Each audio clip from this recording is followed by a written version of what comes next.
ಭಾಗವತರಿಗೆಲ್ಲ ನಮಸ್ಕಾರಗಳು. ಶ್ರೀನಿವಾಸ ಇತಿ ಶ್ರೇಷ್ಠದಯಾ ಪಾತ್ರಂ ಗುಣಾನ್ವಿತಃ ಕೌಶಿಕೋನಂತರಂಗಾರ್ಯ ಶ್ರೀಂ ವಿಜೇತಾಂ ಭುವಿ ನ್ಯಸ್ತಾತ್ಮೀಯ ಭರಂ ವರಪ್ರದ ಗುರೋ ವೈರಾಗ್ಯ ಭಾಗ್ಯೋ ರಥೋ ವೇದಾಂತಾಮೃತ ಸಾರವಂತಮನಘಾತ್ ಶ್ರೀ ಶ್ರೀನಿವಾಸಾತ್ ಗುರೋಃ ಶ್ರೀಶೈಲಾನ್ವಯ ಕೌಸ್ತುಭಸ್ಥಿತನಯಂ ಶ್ರೇಯೋನಿಧೇ ಶ್ರೀನಿಧೇಃ ವಂದೇ ಸಾಧು ಕಟಾಕ್ಷಕೇಳ ನಿಲಯಂ ಶ್ರೀಕೃಷ್ಣ ಸದ್ದೇಶಿಕಂ श्रीवासरंगपरकालमुनित्रयाप्तलक्ष्मात्मरक्षणे चित्वैगागमान्तम् आचार्य भक्ति परिपूतमनर्घशीलं गोपालदेशिकमुनिं गुरुमाश्रयामः। नारायणाख्येतिराजपदाब्ज भृंग श्रीवास योगी गुरुणार्पितभारमीशे भक्त्यादिपूर्णवरदारि कृपात्तजिह्नं श्री श्रीनिवास मुनिवर्यमहं प्रपद्ये। श्रीनारायण योगीन्द्र वरदारि कृपाश्रयं रङ्गेशपादविनतं श्रीनिवास मुनिं भजे। इमान् वेङ्कटनाथार्य कवितार्किककेसरी वेदान्ताचार्यवत्यो मे सन्निधत्तां सदा हृदि यो नित्यमच्युतपदाम्बुजयुग्मरुक्मं व्यामोहतस्तरितराणि तृणाय मेने अस्मद्गुरोर्भगवतोऽस्य दैकसिन्धो रामानुजस्य चरणौ चरणं प्रपद्ये।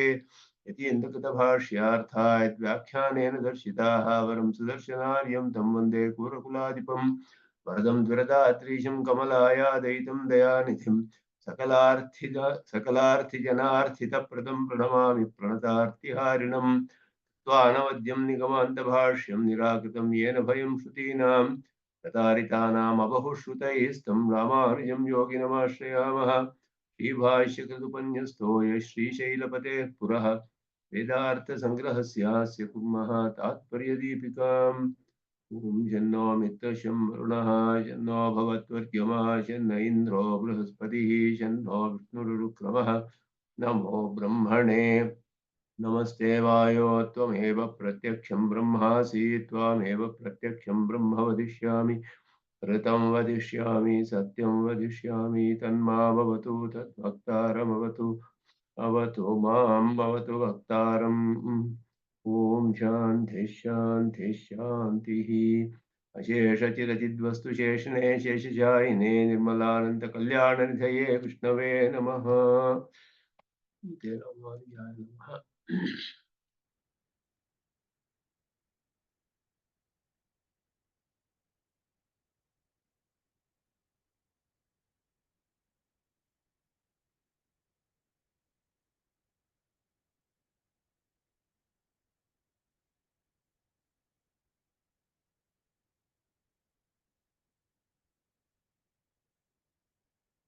ವೇದಾರ್ಥ ಸಂಗ್ರಹದಲ್ಲಿ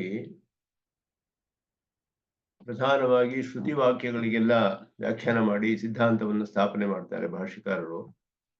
ಶ್ರುತಿ ಪ್ರಸ್ಥಾನ ಅಂತ ಹೇಳಲ್ಪಟ್ಟಿದೆ. ಅದರಲ್ಲಿ ಬಹಳ ಮುಖ್ಯವಾದ ಸದ್ವಿದ್ಯಾ ಪ್ರಕರಣದ ವಾಕ್ಯಗಳನ್ನ ಆರಂಭದಲ್ಲಿ ವ್ಯಾಖ್ಯಾನ ಮಾಡಿದ್ದಾರೆ. ಅದಾದ ಮೇಲೆ ಮಿಕ್ಕ ಇತರ ಪ್ರಕರಣಗಳಲ್ಲಿ ಬರುವಂತಹ ವಾಕ್ಯಗಳನ್ನೆಲ್ಲ ವ್ಯಾಖ್ಯಾನ ಮಾಡ್ತಾರೆ. ಆಮೇಲೆ ಪೂರ್ವ ಪಕ್ಷವನ್ನು ಕೂಡ ವಿಸ್ತಾರವಾಗಿ ಪರೀಕ್ಷೆ ಮಾಡ್ತಾರೆ. ಸದ್ವಿದ್ಯಾ ಪ್ರಕರಣವು ಬಹಳ ಪ್ರಧಾನವಾದದ್ದು. ಅದರಲ್ಲಿ ಜಗತ್ಕಾರಣತ್ವವನ್ನೆಲ್ಲ ಹೇಳಿ ಪರಮಾತ್ಮನಿಗೂ ಜೀವಾತ್ಮನಿಗೂ ಮತ್ತು ಪರಮಾತ್ಮನಿಗೂ ಅಚೇತನಕ್ಕೂ ಇರುವಂತಹ ಸಂಬಂಧ ಶರೀರಾತ್ಮ ಭಾವ ಅಂತ ಹೇಳಿ ಅದನ್ನ ಸ್ಪಷ್ಟವಾಗಿ ನಿರೂಪಣೆ ಮಾಡುವಂತಹ ತತ್ವಮಸಿ ವ್ಯಾಖ್ಯಾನ, ತತ್ವಮಸಿ ವಾಕ್ಯ ಬರುವಂತಹ ಪ್ರಕರಣ. ಆ ಪ್ರಕರಣವನ್ನ ಆರಂಭದಲ್ಲಿ ಅದನ್ನೇ ಭಾಷಿಕಾರರು ತಗೊಳ್ತಾರೆ. ಮತ್ತೆ ಅದರಿಂದ ಉಪಾದಾನ ಕಾರಣತ್ವ, ನಿಮಿತ್ತ ಕಾರಣತ್ವ ಎಲ್ಲವೂ ಪರಮಾತ್ಮನಿಗೆ ಹೇಗೆ ಶರೀರಾತ್ಮ ಭಾವದಿಂದಲೇ ಸಿದ್ಧಿಸುತ್ತೆ, ಹೇಗೆ ಜೀವನಿಗೂ ಅಚೇತನಕ್ಕೂ ಪರಮಾತ್ಮನಿಗೂ ಅತ್ಯಂತ ಭೇದವೂ ಇದೆ, ಅದೇ ರೀತಿಯಲ್ಲಿ ಅಭೇದವೂ ಇದೆ. ಇದೆಲ್ಲವನ್ನು ಶರೀರಾತ್ಮ ಭಾವ ಇಟ್ಕೊಂಡು ನಿರೂಪಣೆ ಮಾಡುವಂತಹ ಪ್ರಧಾನವಾದ ಒಂದು ಪ್ರಕರಣ ಸದ್ವಿದ್ಯಾ ಪ್ರಕರಣ, ಛಾಂದೋಗ್ಯೋಪನಿಷತ್ತು.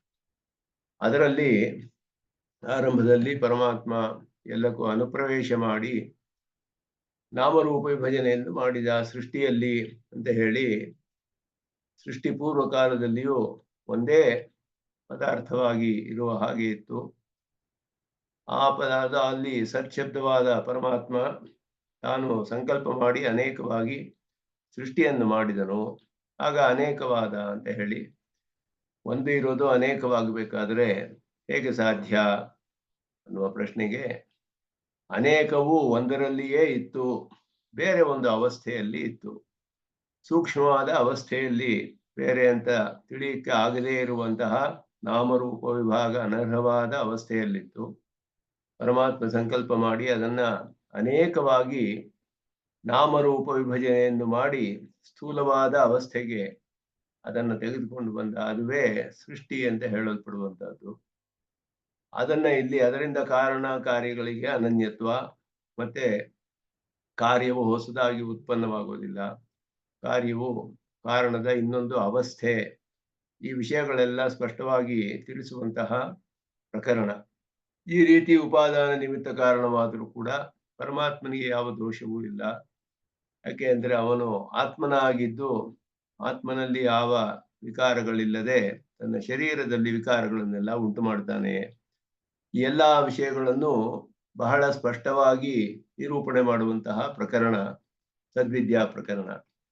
ಅದರಲ್ಲಿ ಅನೇನ ಜೀವೇನ ಆತ್ಮನ ಅನುಪ್ರವಿಶ್ಯ ನಾಮರೂಪೇ ವ್ಯಾಕರವಾಣಿ ಎನ್ನುವ ವಾಕ್ಯಕ್ಕೆ ಅದರಲ್ಲಿ ಸಂಕ್ಷೇಪವಾಗಿ ಅದಕ್ಕೆ ಏನ್ ಅರ್ಥ ಅಂತ ಹೇಳಿದ್ರೆ, ಅನೇನ ಜೀವೇನ ಆತ್ಮನ ಅನುಪ್ರವಿಶ್ಯ, ಜೀವೇನ ಅಂದ್ರೆ ಜೀವನನ್ನ ತನ್ನ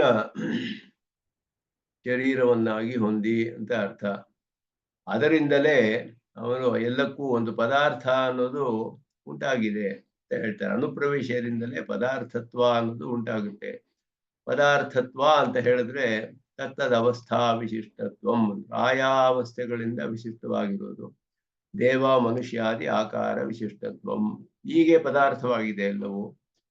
ಒಂದು ಚೇತನಿಗೆ ದೇವನ ಶರೀರ, ಇನ್ನೊಂದು ಚೇತನಿಗೆ ಮನುಷ್ಯ ಶರೀರ, ಇನ್ನೊಂದಕ್ಕೆ ಈ ರೀತಿ ಸ್ಥಾವರ ಮೊದಲಾದದ್ದು ಬೇಕಾದ ಶರೀರಗಳು 4 ವಿಧವಾದ ಸೃಷ್ಟಿಯನ್ನ ಹೇಳಿ ನಾಮರೂಪಗಳನ್ನೆಲ್ಲ ಉಂಟು ಮಾಡಿದಾಗ ಅವುಗಳಿಗೆಲ್ಲ ಒಂದು ಪದಾರ್ಥತ್ವ ಅನ್ನೋದು ಉಂಟಾಗುತ್ತೆ. ಆಯಾ ಅವಸ್ಥೆಗಳು ಆಯಾ ಆಕಾರಗಳಿಂದ ವಿಶಿಷ್ಟವಾಗಿರೋದು. ನಿರಾಕಾರವಾಗಿರೋದಕ್ಕೆ ಪದಾರ್ಥ ಅಂತ ಹೇಳೋದಕ್ಕೆ ಹೇಗೆ ಸಾಧ್ಯ? ಪೃಥ್ವೀತ್ವ ಆಕಾರ ವಿಶಿಷ್ಟೋ ಹಿ ಪೃಥ್ವಿ ಪದಾರ್ಥ. ಪೃಥ್ವಿ ಅಂದ್ರೆ ಪೃಥ್ವಿ ಆಕಾರ ವಿಶಿಷ್ಟವಾಗಿರೋದು. ಈ ವಿಶಿಷ್ಟತ್ವವೆಲ್ಲ ಪರಮಾತ್ಮ ಪರ್ಯಂತ ಅನ್ನೋದು ತುಂಬಾ ಮುಖ್ಯವಾದದ್ದು.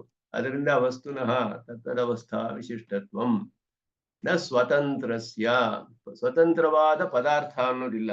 ಎಲ್ಲಕ್ಕೂ ಪರಮಾತ್ಮನು ಆತ್ಮನಾಗಿದ್ದು ಅನುಪ್ರವೇಶ ಮಾಡಿ ಎಲ್ಲಾ ಪದಾರ್ಥಗಳು ಅವುಗಳ ವಿಶಿಷ್ಟವಾದ ರೂಪಗಳು ಆಕಾರಗಳೆಲ್ಲ ಪರಮಾತ್ಮ ಪರ್ಯಂತವಾಗಿದೆ ಅಂತ ಹೇಳಿ ಅದನ್ನೇ ಇಲ್ಲಿ ಹೇಳ್ತಾ ಇದ್ದಾರೆ ಅನ್ನೋದನ್ನ ಹಿಂದಿನ ಚೂರ್ಣಿಕೆಯಲ್ಲಿ ನೋಡಿದ್ವು.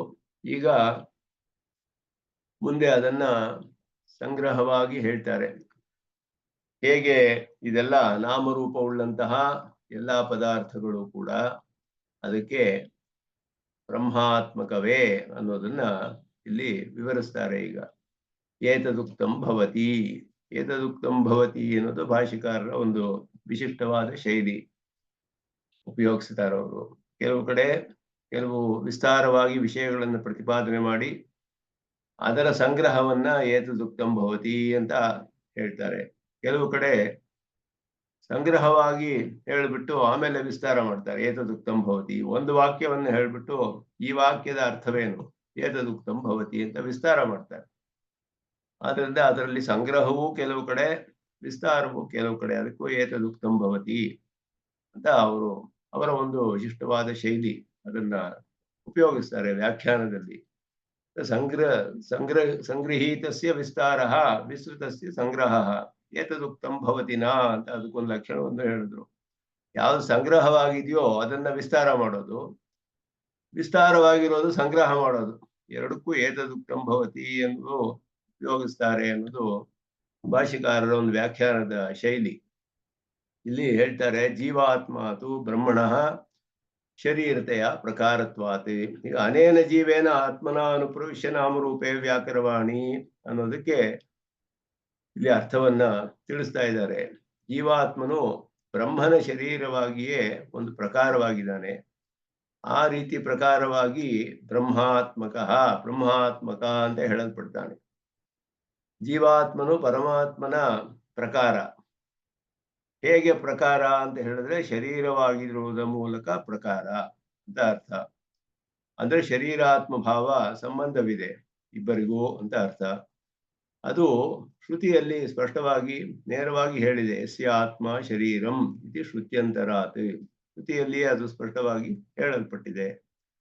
ಏವಂ ಭೂತಸ್ಯ ಜೀವಸ್ಯ ಶರೀರತೆಯ ಪ್ರಕಾರಭೂತಾನಿ ದೇವಮನುಷ್ಯಾರಿ ಸಂಸ್ಥಾನಾನಿ ವಸ್ತೂನಿ ಇತಿ ಬ್ರಹ್ಮಾತ್ಮಕಾನಿ ತಾನಿ ಸರ್ವಾಣಿ. ಈ ರೀತಿ ಇರುವಂತಹ ಜೀವಾತ್ಮನಿಗೆ ದೇವಾದಿ ಶರೀರಗಳು ಉಂಟಾಗುತ್ತೆ. ದೇವನ ಶರೀರ, ಮನುಷ್ಯನ ಶರೀರ, ಪ್ರಾಣಿಯ ಶರೀರ, ಪಶು ಪಕ್ಷಿ ಮರ ಗಿಡ ಮೊದಲಾದದ್ದೆಲ್ಲ ಈ ಜೀವಾತ್ಮನಿಗೆ ಉಂಟಾಗುವ ರೂಪಗಳು. ಇದೆಲ್ಲ ಅವನ ಪ್ರಕಾರಗಳಾಗುತ್ತೆ. ಜೀವಾತ್ಮನಿಗೆ ಹೇಗೆ ಪ್ರಕಾರ ಆಗುತ್ತೆ ಅಂದ್ರೆ ಅವನ ಶರೀರವಾಗಿ ಪ್ರಕಾರವಾಗುತ್ತೆ. ಆದ್ದರಿಂದ ಏನು ತಿಳಿಯುತ್ತೆ ಅಂದ್ರೆ ಜೀವಾತ್ಮನು ಪರಮಾತ್ಮನಿಗೆ ಪ್ರಕಾರವಾಗಿರೋದ್ರಿಂದ ಅವನ ಪ್ರಕಾರವಾದ ಅಚೇತನವು ಕೂಡ ಪರಮಾತ್ಮನಿಗೆ ಪ್ರಕಾರವಾಗುತ್ತೆ. ಎಲ್ಲವೂ ಬ್ರಹ್ಮಾತ್ಮಕವಾಗುತ್ತೆ ಅನ್ನೋದು ಸ್ಪಷ್ಟವಾಗಿ ಇದರಿಂದ ತಿಳಿಯುತ್ತೆ. ಈ ರೀತಿ ಇರುವ ಏವಂಭೂತಸ್ಯ ಜೀವಸ್ಯ ಅಂದ್ರೆ ಹೀಗೆ ಪರಮಾತ್ಮನನ್ನು ಆತ್ಮನಾಗಿ ಉಳ್ಳಂತಹ ಜೀವ, ಪರಮಾತ್ಮನಿಗೆ ಪ್ರಕಾರವಾಗಿರುವಂತಹ ಜೀವಾತ್ಮನು, ಅವನಿಗೆ ಶರೀರತೆಯ ಪ್ರಕಾರಭೂತಾನಿ, ಪರಮಾತ್ಮನಿಗೂ ಜೀವಾತ್ಮನಿಗೂ ಏನು ಸಂಬಂಧವಿದೆಯೋ ಅದೇ ರೀತಿ ಜೀವಾತ್ಮನಿಗೂ ಅಚೇತನಕ್ಕೂ ದೇವಾದಿ ರೂಪಗಳಿಗೆ ಸಂಬಂಧವಿದೆ. ಅವುಗಳು ಕೂಡ ಎಲ್ಲ ಶರೀರವಾಗಿರುವುದರ ಮೂಲಕ ಜೀವಾತ್ಮ ಚೇತನರಿಗೆ ಪ್ರಕಾರವಾಗಿದೆ. ಅದು ಜೇವ ಮನುಷ್ಯಾದಿ ಸಂಸ್ಥಾನಾನಿ. ಸಂಸ್ಥಾನ ಅಂದ್ರೆ ರೂಪ. ಸಂಸ್ಥಾನಾನಿ ವಸ್ತೂನಿ ಇತಿ ಬ್ರಹ್ಮಾತ್ಮಕಾನಿ ತಾನಿ ಸರ್ವಾಣಿ. ಇದರಿಂದ ಎಲ್ಲವೂ ಬ್ರಹ್ಮಾತ್ಮಕವೇ ಅನ್ನೋದು ಇದರಲ್ಲಿ ಪ್ರಧಾನವಾಗಿ ತಿಳಿಸ್ತಾರೆ. ನಾಮರೂಪವುಳ್ಳಂತಹ ಎಲ್ಲಾ ಪದಾರ್ಥಗಳು ಬ್ರಹ್ಮಾತ್ಮಕವೇ. ಅದು ಮುಖ್ಯವಾದ ಒಂದು ವಿಷಯ ಇಲ್ಲಿ ಸ್ಪಷ್ಟವಾಗಿ ಭಾಷ್ಯಕಾರರು ಹೇಳ್ತಾರೆ. ಅತಃ ದೇವೋ ಮನುಷ್ಯ ಯಕ್ಷೋ ರಾಕ್ಷಸ ಪಶು ಮೃಗ ಪಕ್ಷಿ ವೃಕ್ಷೋ ಲತಾ ಕಾಷ್ಠಂ ಶಿಲಾ, ಇದೆಲ್ಲ ತೃಣಂ ಘಟಃ ಪಟಃ ಇತ್ಯಾದಯ ಸರ್ವೇ ಪ್ರಕೃತಿ ಪ್ರತ್ಯಯ ಯೋಗೇನ ಅಭಿಧಾಯಕತೆಯ ಪ್ರಸಿದ್ಧಾಃ ಶಬ್ದಾಃ ಲೋಕೆ ತತ್ತದ್ವಾಚ್ಯತೆಯ ಪ್ರತೀಯಮಾನ ತತ್ತತ್ ಸಂಸ್ಥಾನ ವಸ್ತುಮುಖೇನ ತದಭಿಮಾನ ಜೀವ ತದಂತರ್ಯಾಮಿ ಪರಮಾತ್ಮ ಪರ್ಯಂತ ಸಂಘಾತಸ್ಯೈವ ವಾಚಕಾಃ. ಒಂದು ವಾಕ್ಯದಲ್ಲಿ ಸ್ಪಷ್ಟವಾಗಿ ತಿಳಿಸ್ತಾರೆ. ಇದನ್ನು ಸುಲಭವಾಗಿ ಹೇಳೋದು ನಮ್ಮ ತಂದೆ ಹೇಳೋರು, ಎಲ್ಲರೂ ವಿಶಿಷ್ಟಾದ್ವೈತವೇ ಅಂತ ಹೇಳಿ. ಯಾರು ನೋಡಿದ್ರು, ಯಾವ ಪದಾರ್ಥ ನೋಡಿದ್ರು ವಿಶಿಷ್ಟಾದ್ವೈತ. ಹೇಗೆ ಅಂದ್ರೆ ಆ ಶರೀರ ವಿಶಿಷ್ಟನಾದ ಜೀವ ವಿಶಿಷ್ಟನಾದ ಪರಮಾತ್ಮ ಮೂರು ತತ್ವಗಳು ಎಲ್ಲಾ ಪದಾರ್ಥದಲ್ಲಿಯೂ ಇದೆ. ಅದರಿಂದ ಒಬ್ಬೊಬ್ಬರು ವಿಶಿಷ್ಟಾದ್ವೈತವೇ ಅನ್ನೋದು ಅದನ್ನೇ ಇಲ್ಲಿ ವಿವರಿಸ್ತಾ ಇದ್ದಾರೆ. ಈ ವಾಕ್ಯದಲ್ಲಿ ಭಾಷ್ಯಕಾರರು ಹೇಳಿರೋದೇ ಆ ಅರ್ಥ. ಅದನ್ನ ಹೇಳಿದ್ರು. ದೇವ ಮನುಷ್ಯ, ದೇವ ಅಂತ ಹೇಳಿದ್ರೆ ಈಗ ಇಂದ್ರ ಅಂತ ಹೇಳಿದ್ರೆ ಮನುಷ್ಯ, ಒಬ್ಬ ಮನುಷ್ಯನನ್ನೇ ಹೇಳ್ತೀವಿ. ಯಕ್ಷ ಅಂತೀವಿ, ರಾಕ್ಷಸ, ಇದೆಲ್ಲ ಪ್ರಭೇದಗಳು, ಅವಾಂತರ ಭೇದಗಳು. ಪಶು, ಮೃಗ, ಪಕ್ಷಿ, ವೃಕ್ಷ, ಲತಾ, ಕಾಷ್ಠಂ ಅಂದ್ರು. ಇದುವೇ ಒಂದು ಪ್ರಧಾನವಾದ ವಿಷಯ ಇಲ್ಲಿ ಹೇಳ್ತಾರೆ. ಕಾಷ್ಠಂ ಅಂತ ಕಡ್ಡಿ ಅಂತ ಹೇಳ್ಬಿಟ್ಟು, ಒಡೆದ ಕಡ್ಡಿ, ಅದು ಕೂಡ ಅದಕ್ಕೆ ಕಾಷ್ಠ ಅನ್ನುವ ಹೆಸರಿದೆ, ಅದಕ್ಕೊಂದು ರೂಪವಿದೆ. ಶಿಲಾ ಒಂದು ಕಲ್ಲು, ತೃಣ, ಘಟಃ, ಪಟಃ ಇತ್ಯಾದಯ ಸರ್ವೇ. ಈ ಶಬ್ದಗಳೆಲ್ಲ ಏನು ಲೋಕದಲ್ಲಿ ವ್ಯವಹಾರ ಮಾಡ್ತೀವಿ ಅಂತ ಹೇಳಿದ್ರೆ ಆ ಶಬ್ದಗಳಿಗೆಲ್ಲ ಒಂದು ಪ್ರಕೃತಿ, ಒಂದು ಪ್ರತ್ಯಯ ಎಲ್ಲ ಇದೆ. ಅದು ಒಂದು ಪ್ರಾತಿಪದಿಕದಿಂದ ಆಯಾ ಒಂದು ವಿಭಕ್ತಿಯ ಪ್ರತ್ಯಯವೆಲ್ಲ ಸೇರಿ ಅದಕ್ಕೆ ಪ್ರಥಮ ವಿಭಕ್ತಿ, ದ್ವಿತೀಯ ವಿಭಕ್ತಿ, ದ್ವಿವಚನ, ಏಕವಚನ, ಇದೆಲ್ಲ ಪ್ರತ್ಯಯಗಳು ಬರುತ್ತೆ ವ್ಯಾಕರಣದಲ್ಲಿ. ಶಬ್ದಗಳಿಗೆ, ಪ್ರಾತಿಪದಿಕಗಳಿಗೆ ಈ ಶಬ್ದಗಳು, ಈ ಪ್ರತ್ಯಯಗಳು ಸೇರಿ, ಪ್ರಕೃತಿಯು ಪ್ರತ್ಯಯವೂ ಸೇರಿ ಒಂದು ಶಬ್ದ ಉಂಟಾಗುತ್ತೆ. ಇದು ವ್ಯಾಕರಣ ಶಾಸ್ತ್ರದಲ್ಲಿ ಸ್ಥಾಪನೆ ಮಾಡಿರುವಂತಹ ವಿಷಯ. ಪ್ರಕೃತಿ ಪ್ರತ್ಯಯ ಯೋಗೇನ ಅಭಿಧಾಯಕತೆಯ, ಅದು ಅಭಿಧಾನ ಅನ್ನೋದು ಒಂದು ಹೆಸರು ಉಂಟಾಗುತ್ತೆ. ಪ್ರಕೃತಿಯು ಪ್ರತ್ಯಯವೂ ಸೇರಿ ಒಂದು ಶಬ್ದ ಉತ್ಪನ್ನವಾಗುತ್ತೆ. ಅದನ್ನ ಒಂದು ಪದಾರ್ಥಕ್ಕೆ ಉಪಯೋಗಿಸ್ತೀವಿ ನಾವು. ಆದ್ದರಿಂದ ಇಲ್ಲಿ ಅಭಿಧಾಯಕತೆಯ ಪ್ರಸಿದ್ಧಾಃ ಶಬ್ದಾಃ, ಹೀಗೆ ಪ್ರಸಿದ್ಧವಾದ ಶಬ್ದಗಳು ಲೋಕದಲ್ಲಿ ಹೇಗೆ ಉಪಯೋಗಿಸ್ತೀವಿ? ತತ್ತದ್ವಾಚ್ಯತೆಯ ಪ್ರತೀಯಮಾನ, ಆಯಾ ಪದಾರ್ಥವನ್ನೇ ತಿಳಿಸುತ್ತೆ ಅಂತ ನಮಗ್ ತಿಳಿದು ಬರ್ತಾ ಇದೆ. ಒಂದು ಘಟ ಅಂತ ಹೇಳಿದ್ರೆ ಒಂದು ಘಟವನ್ನೇ ತಿಳಿಸ್ತಾ ಇದೆ ಇದು. ಅದು ಆ ಘಟವನ್ನೇ ಇದು ಘಟಕ್ಕೆ ವಾಚಕ ಘಟಃ ಅನ್ನುವ ಶಬ್ದ. ಅದರಲ್ಲಿ ಪ್ರಕೃತಿ ಪ್ರತ್ಯಯ ಎಲ್ಲ ಸೇರಿ ಘಟ ಅನ್ನುವಂತಹ ಒಂದು ಪದಾರ್ಥವನ್ನು ತಿಳಿಸುತ್ತೆ ನಮಗೆ ಅನ್ನೋದು ಆಯಾ ಪದಾರ್ಥವನ್ನೇ ತಿಳಿಸುತ್ತೆ ಅಂತ ನಮಗೆ ತಿಳಿದು ಬರ್ತಾ ಇದೆ. ಆದರೆ ಆ ಪದ ಶಬ್ದಗಳೆಲ್ಲ ತತ್ತತ್ ಸಂಸ್ಥಾನ ವಸ್ತು ಮುಖೇನ ಆಯಾ ರೂಪಗಳು ಘಟ ರೂಪ ಯಾವುದಿದೆಯೋ ಆ ರೂಪದ ಮೂಲಕವಾಗಿ ತದ್ ಅಭಿಮಾನ ಜೀವ, ಅದರಲ್ಲಿ ಅಭಿಮಾನಿಯ ಜೀವ ಒಬ್ಬ ಇದ್ದಾನೆ, ಅದರಲ್ಲಿ ಆ ಜೀವನನ್ನು ಅದು ತಿಳಿಸುತ್ತೆ. ಶರೀರವಾಚಿ ಶಬ್ದಗಳೆಲ್ಲ ಶರೀರಿ ಅನ್ನು ತಿಳಿಸುತ್ತೆ. ಆ ಅಭಿಮಾನಿ ಜೀವನನ್ನು ದೇವದತ್ತ ಅಂತ ಒಂದು ಹೆಸರು ಹೇಳಿದ್ರೆ ಅವನು ಆ ದೇವದತ್ತ ಅನ್ನುವಂತಹ ಮನುಷ್ಯ ಶರೀರ ವಿಶಿಷ್ಟನಾದ ಅಭಿಮಾನಿ ಜೀವಾತ್ಮ ಒಬ್ಬ ಒಳಗಡೆ ಇದ್ದಾನೆ. ಅವನಿಗೆ ಅಂತರ್ಯಾಮಿಯಾಗಿ ತದಂತರ್ಯಾಮಿ ಪರಮಾತ್ಮ ಪರ್ಯಂತ ಸಂಘಾತಸ್ಯೈವ ವಾಚಕ. ಇದು ಒಂದು ಸಂಘಾತ, ಸಂಘಾತದ ರೂಪದಲ್ಲಿ ಒಂದೇ ಇದೆ, ಆದರೆ ತತ್ವಗಳು ಮೂರು ಇದೆ. ಅಲ್ಲಿ ಮೂರು ತತ್ವಗಳು ಸೇರಿ ಒಂದು ಸಂಘಾತ ಉಂಟಾಗಿದೆ, ಒಂದು ಕಲೆಕ್ಟಿವ್ ಆಬ್ಜೆಕ್ಟ್ ಅಂತ ಹೇಳಿ ಅದಕ್ಕೆ ಸಂಘಾತ ಅಂತ. ಎಲ್ಲ ಮೂರು ಸೇರಿ ಒಂದು ಪದಾರ್ಥ ಉಂಟಾಗಿದೆ, ಅದರ ಸಮೂಹ ಸೇರಿ ಒಂದೇ ಅಂತ ತಿಳಿಯುತ್ತೆ ನಮ್ಗೆ. ದೇವದತ್ತ ಅಂತ ಒಂದು ಪದಾರ್ಥ ತಿಳಿದು ಬರುತ್ತೆ. ಆ ದೇವದತ್ತ ಅನ್ನುವ ಹೆಸರಿನಲ್ಲಿ ಮನುಷ್ಯ ಶರೀರ, ಅದರ ಒಳಗಡೆ ಅಭಿಮಾನಿ ಜೀವ, ಅದರ ಒಳಗಡೆ ಆತ್ಮನಾದ ಪರಮಾತ್ಮ, ಅಂತರ್ಯಾಮಿಯಾದ ಪರಮಾತ್ಮ, ಮೂರು ತತ್ವಗಳು ಇರೋದ್ರಿಂದ ದೇವತತ್ವ ಶಬ್ದವು ಎಲ್ಲರನ್ನೂ ತಿಳಿಸುತ್ತೆ. ಲೋಕದಲ್ಲಿ ಅಲ್ಲಲ್ಲಿಯೇ ನಿಲ್ಲಿಸ್ಬಿಡ್ತೀವಿ ನಾವು, ಆದ್ದರಿಂದ ನಮಗೆ ಎಲ್ಲ ಅರ್ಥವೂ ತಿಳಿಯೋದಿಲ್ಲ. ಅದಕ್ಕೆ ಇದಕ್ಕೆ ಈ ಈ ಒಂದು ಭಾಗಕ್ಕೆ ವ್ಯಾಖ್ಯಾನ ಮಾಡ್ತಾರೆ ಸುದರ್ಶನ ಸೂರಿಗಳು. ಇದಕ್ಕೆ ಇಲ್ಲಿ ಹೇಳುವಾಗ ಮೃದಾತ್ಮಕ ಘಟಃ ಇತಿವತ್ ಬ್ರಹ್ಮಾತ್ಮಕತ್ವಂ ಸ್ವರೂಪೈಕ್ಯೇಪಿ ಉಪಪದ್ಯತೆ. ಇದು ಪೂರ್ವ ಪಕ್ಷ ಹೇಳುವಾಗ ಮೃತಿಕೇತ್ಯೇವ ಸತ್ಯಂ ಅಂತ ಹೇಳಿದ್ರು. ಸರ್ವಂ ಮೃಣ್ಮಯಂ ಏಕೇನ ಮೃತ್ಪಿಂಡೇನ ಸರ್ವಂ ಮೃಣ್ಮಯಂ ವಿಜ್ಞಾತಂ ಸ್ಯಾತ್ ವಾಚಾರಂಭಣಂ ವಿಕಾರೋ ನಾಮಧೇಯಂ ಮೃತ್ತಿಕಾ ಇತ್ಯೇವ ಸತ್ಯಂ ಅಂತ ವಾಕ್ಯ ಶ್ರುತಿಯಲ್ಲಿ ಸದ್ವಿದ್ಯಾ ಪ್ರಕರಣದಲ್ಲಿ. ಮಣ್ಣ ಉಂಡೆಯನ್ನು ತಿಳಿದ್ರೆ ಎಲ್ಲವೂ ಮೃಣ್ಮಯ, ಆದ್ದರಿಂದ ಎಲ್ಲ ಮೃದಾತ್ಮಕ ಅಂತ ಹೇಳ್ಬೋದು. ಎಲ್ಲವನ್ನು ಮೃದಾತ್ಮಕ ಅಂತ ಹೇಳಿದಾಗ ಏನ್ ತಿಳಿಯುತ್ತಲ್ಲಿ? ಮಣ್ಣಿಗೂ ಘಟಕ್ಕೂ ಐಕ್ಯ ತಿಳಿತಾ ಇದೆ. ಅಲ್ಲಿ ಶರೀರಾತ್ಮ ಭಾವ ಮಣ್ಣಿಗೂ ಘಟಕ್ಕೂ ತಿಳಿದು ಬರ್ತಾ ಇಲ್ಲ ನಮ್ಗೆ. ಮಣ್ಣು ಉಪಾದಾನ, ಘಟ ಅನ್ನುವುದು ಪದಾರ್ಥ ಉಂಟಾಗಿದೆ, ಮಣ್ಣೇ ಸ್ವರೂಪದಲ್ಲಿ ವಿಕಾರವಾಗಿ ಘಟದ ರೂಪದಲ್ಲಿದೆ.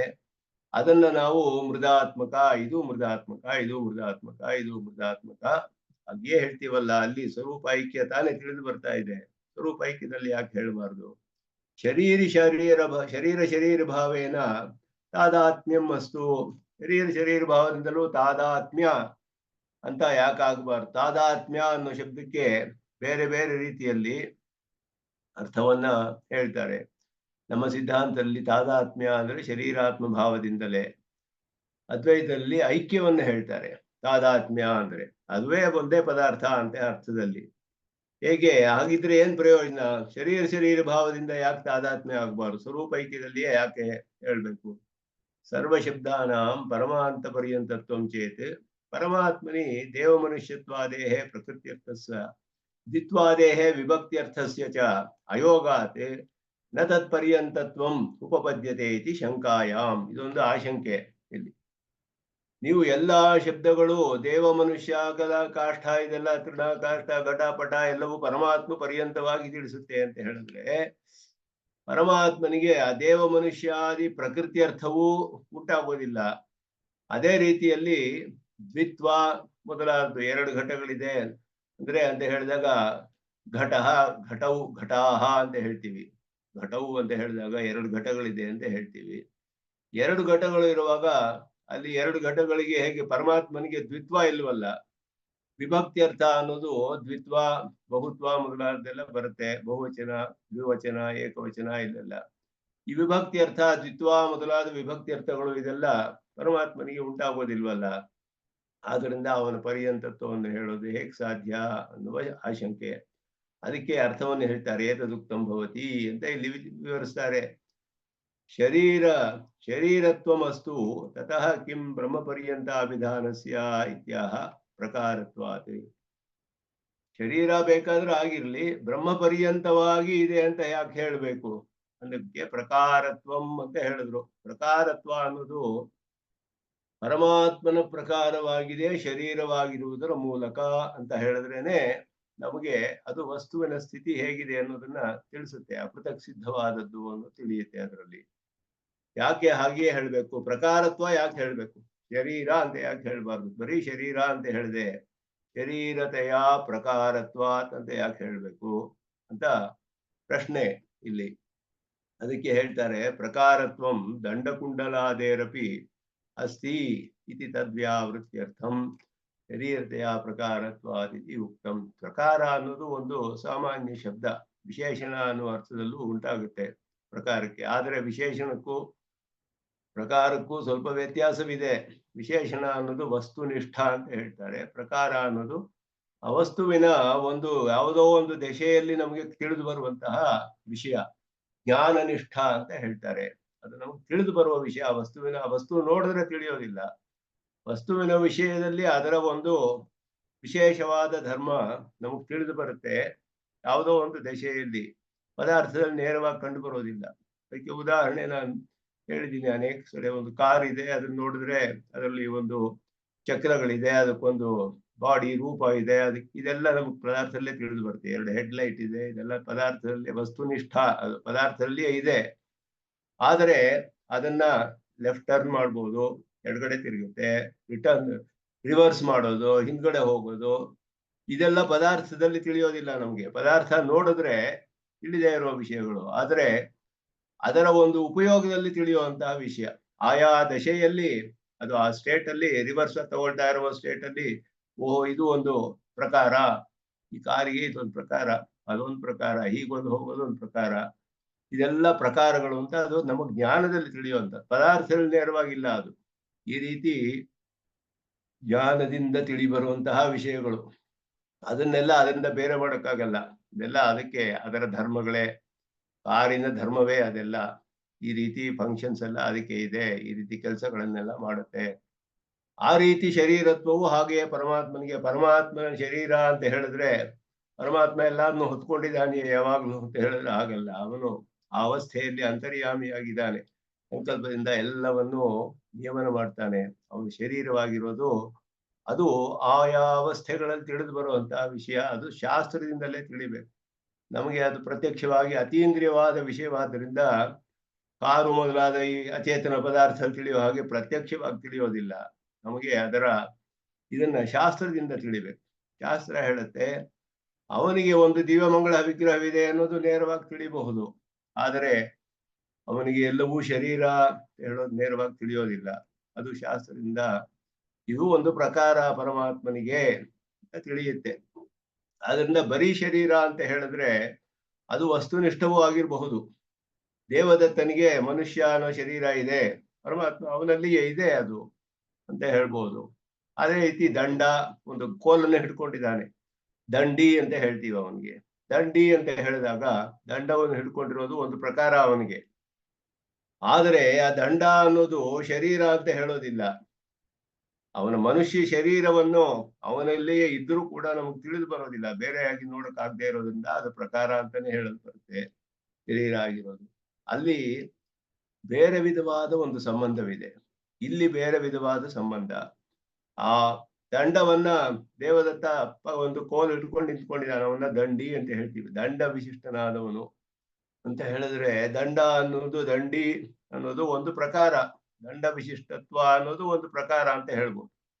ಆ ದಂಡವನ್ನು ಪಕ್ಕದಲ್ಲಿ ಇಟ್ಬಿಟ್ರೆ ಅವನಿಗೆ ದಂಡಿ ಆಗೋದಿಲ್ಲ. ಆ ದಂಡ ಅನ್ನೋದು ಇವನಿಗೆ ಶರೀರ ಆಗೋದಿಲ್ಲ. ಶರೀರ ಅನ್ನುವ ಲಕ್ಷಣವೇನು?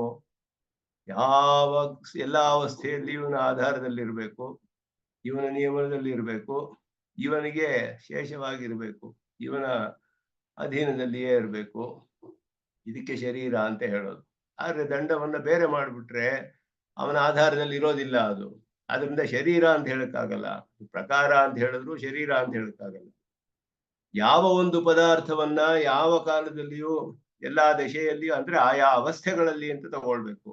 ಆ ಅವಸ್ಥೆಗಳಲ್ಲಿ ಅವನಿಂದ ಬೇರೆ ಮಾಡಕ್ಕಾಗದೆ ಅವನ ಆಧಾರದಲ್ಲಿಯೇ ಇದ್ದು, ಅವನ ನಿಯಮದಲ್ಲಿಯೇ ಇದ್ದು, ಅವನಿಗೋಸ್ಕರವೇ ಇದೇ ಅವನಿಗೆ ಶೇಷಭೂತವಾಗಿದೆಯೋ ಅದು ಮಾತ್ರವೇ ಶರೀರ ಅಂತ ಹೇಳಲ್ಪಡುತ್ತೆ. ಆದ್ದರಿಂದ ಇಲ್ಲಿ ಶರೀರತೆಯ ಪ್ರಕಾರ ಅಂತ ಹೇಳಬೇಕು. ಪರಮಾತ್ಮನಿಗೆ ಪ್ರಕಾರವಾಗಿದೆ ಅಂತ ಹೇಳಿದ್ರೆ ಹೇಗೆ ಪ್ರಕಾರವಾಗಿದೆ? ಶರೀರವಾಗಿರುವ ಮೂಲಕ ಪ್ರಕಾರ. ಶರೀರ ಅಂದ್ರೆ 3 ಸಂಬಂಧಗಳು ನಿಯತವಾಗಿ ಇರುವಂತಹದ್ದು. ಆದ್ದರಿಂದ ಅದಕ್ಕೆ ದಂಡ ಮೊದಲಾದಂತೆ ಅಲ್ಲದೆ ದಂಡ ಕುಂಡಲ ಅವುಗಳು ಪ್ರಕಾರ ಅಂತ ಹೇಳ್ಬೋದು ಬೇಕಾದ್ರೆ, ಆದ್ರೆ ಶರೀರ ಅಂತ ಹೇಳಕ್ಕಾಗಲ್ಲ. ಆದ್ರಿಂದ ಶರೀರತೆಯ ಪ್ರಕಾರತ್ವಂ ಸುದರ್ಶನ ಸೂರಿಗಳು ಇದನ್ನ ಸ್ಪಷ್ಟ ಮಾಡ್ತಾರೆ ಇದರಲ್ಲಿ. ಏವಂ ಬ್ರಹ್ಮಾತ್ಮಕತ್ವಂ ಶರೀರ ಶರೀರಿ ಭಾವಾತಿ ಇತ್ಯುಕ್ತಂ. ಈ ರೀತಿ ಬ್ರಹ್ಮಾತ್ಮಕವು ಶರೀರ ಶರೀರಿ ಭಾವದಿಂದಲೇ ಎಲ್ಲವೂ ಅವನಿಗೆ ಶರೀರವಾಗಿರುವ ಮೂಲಕ ಅವನ ಪ್ರಕಾರವಾಗಿದೆ. ಅದು ಅಪೃಥಕ್ ಸಿದ್ಧವಾದ ಸಂಬಂಧ. ಅದರಿಂದ ಶರೀರ ಅನ್ನೋದು ಹಾಗೆ ಅಪೃಥಕ್ ಸಿದ್ಧ ಸಂಬಂಧ, ಆ ಅವಸ್ಥೆಯಲ್ಲಿ ಅಪೃಥಕ್ ಸಿದ್ಧ ಸಂಬಂಧ. ಅದರಿಂದ ಆತ್ಮಶಬ್ದ ಸ್ವರೂಪೈಕ್ಯೆ ಶರೀರ ಶರೀರಿ ಭಾವೇಚ ಸಾಧಾರಣ. ಆತ್ಮ ಅಂತ ಹೇಳಿದ್ರೆ ಸ್ವರೂಪವೂ ಹೇಳ್ಬೋದು. ಮೃದಾತ್ಮಕ ಅಂತ ಹೇಳುವಾಗ ಅಲ್ಲಿ ಐಕ್ಯ ಸ್ವರೂಪ ಐಕ್ಯವೇ ಕಂಡು ಬರುತ್ತೆ. ಮಣ್ಣಿಗೂ ಘಟಕ್ಕೂ ಐಕ್ಯ ಮೃದಾತ್ಮಕ ಅಂತ ಹೇಳುವಾಗ. ಶರೀರ ಶರೀರಿ ಭಾವದಲ್ಲೂ ಹೇಳ್ಬೋದು. ಇಲ್ಲಿ ಶರೀರ ಶರೀರಿ ಭಾವವೇ ಅಂತ ಹೇಗೆ ನೀವು ಸ್ಪಷ್ಟ ಇದನ್ನೇ ಇದೆ ಅಂತ ನಿಶ್ಚಯವಾಗಿ ಹೇಗೆ ಹೇಳ್ತೀರಾ ಹೇಳ್ತಾರೆ. ಯಸ್ಯ ಆತ್ಮ ಶರೀರಂ ಶ್ರುತಿ ನಮಗೆ ತಿಳಿಸ್ತಾ ಇದೆ. ಇದೆಲ್ಲ ಅತೀಂದ್ರಿಯ ವಿಷಯವಾದ್ರಿಂದ ಪ್ರತ್ಯಕ್ಷವಾಗಿ ನೋಡಕ್ಕಾಗುವುದಿಲ್ಲ, ಊಹೆ ಮಾಡಕ್ಕೂ ಆಗುವುದಿಲ್ಲ, ಅನುಮಾನದಿಂದ ತಿಳಿಯಲು ಸಾಧ್ಯವಿಲ್ಲ. ಅನುಮಾನದಿಂದ ತಿಳಿಬೇಕಾದ್ರೆ ಪ್ರತ್ಯಕ್ಷವಾಗಿ ಒಂದು ವಿಷಯವನ್ನು ತಿಳಿದು ಅದಕ್ಕೆ ಒಂದು ನಿಯತವಾದ ವ್ಯಾಪ್ತಿ ಇರುವ ತಿಳಿದೇ ಇರುವ ಒಂದು ಪದಾರ್ಥವನ್ನ ಊಹೆ ಮಾಡ್ಬೋದು. ಈ ತಿಳಿಯುವ ಪದಾರ್ಥಕ್ಕೂ ತಿಳಿದೇ ಇರೋ ಪದಾರ್ಥಕ್ಕೂ ಒಂದು ನಿಯತವಾದ ಸಂಬಂಧ ಇರಬೇಕು, ನಿತ್ಯವಾದ ಸಂಬಂಧ. ಅದು ವ್ಯಾಪ್ತಿ ಅಂತ ಹೇಳ್ತೀವಿ. ಆ ಸಂಬಂಧ ಇದ್ರೆ ಇದರಿಂದ ಅದನ್ನ ಊಹಿಸಬಹುದು, ಇಲ್ಲದೆ ಹೋದ್ರೆ ಊಹೆ ಮಾಡಕ್ಕಾಗೋದಿಲ್ಲ. ಆದ್ರಿಂದ ಒಂದು ಕಪ್ಪಾದ ಮೋಡ ನೋಡಿದ್ರೆ ಮಳೆ ಬರುತ್ತೆ. ಕಪ್ಪು ಮೋಡಕ್ಕೂ ಮಳೆಗೂ ಒಂದು ಸ್ನೇಹಿತ ಸಂಬಂಧ ಇದೆ. ಅದನ್ನ ಊಹೆ ಮಾಡ್ಬೋದು ಬೇಕಾದ್ರೆ. ಒಂದು ನದಿಯಲ್ಲಿ ಅತಿ ಹೆಚ್ಚಾದ ನೀರು ಬಂದ್ರೆ, ಪ್ರವಾಹ ಬಂದ್ರೆ ಹತ್ತಿರದಲ್ಲೆಲ್ಲೋ ಮಳೆ ಆಗಿರ್ಬೇಕು ಅಂತ ಊಹೆ ಮಾಡ್ಬೋದು. ಇದೆಲ್ಲ ನಮ್ಗೆ ಊಹೆ ಮಾಡೋಕ್ಕೆ ಕಾರ್ಯವನ್ನು ನೋಡಿ ಕಾರಣ ಊಹೆ ಮಾಡ್ಬೋದು, ಕಾರಣವನ್ನು ನೋಡಿ ಕಾರ್ಯವನ್ನು ಊಹೆ ಮಾಡ್ಬೋದು. ಕಪ್ಪು ಮೋಡ ನೋಡಿದಾಗ ಮಳೆ ಬರುತ್ತೆ ಅನ್ನೋದು ಕಾರಣವನ್ನು ನೋಡಿ ಕಾರ್ಯ ಊಹೆ ಮಾಡೋದು. ಪ್ರವಾಹ ನೋಡ್ಬಿಟ್ಟು ಮಳೆ ಬಂದಿದೆ ಅಂತ ಹೇಳೋದು ಕಾರ್ಯವನ್ನು ನೋಡಿ ಕಾರಣವನ್ನು ಊಹೆ ಮಾಡ್ಬೋದು. ಈ ಸಂಬಂಧವಲ್ಲ ಬೇರೆ ಬೇರೆ ಸಂಬಂಧದಿಂದ ಊಹೆ ಮಾಡೋಕ್ಕೆ ಸಾಧ್ಯ. ಆದ್ರೆ ಪ್ರತ್ಯಕ್ಷವಾಗಿ ಒಂದು ತಿಳಿದು ಪ್ರತ್ಯಕ್ಷಕ್ಕೂ ಪರೋಕ್ಷವಾಗಿ ತಿಳಿದೇ ಇರುವ ವಿಷಯಕ್ಕೂ ಒಂದು ನಿಯತವಾದ ವ್ಯಾಪ್ತಿ ಇದ್ದರೆ ಸಾಧ್ಯ.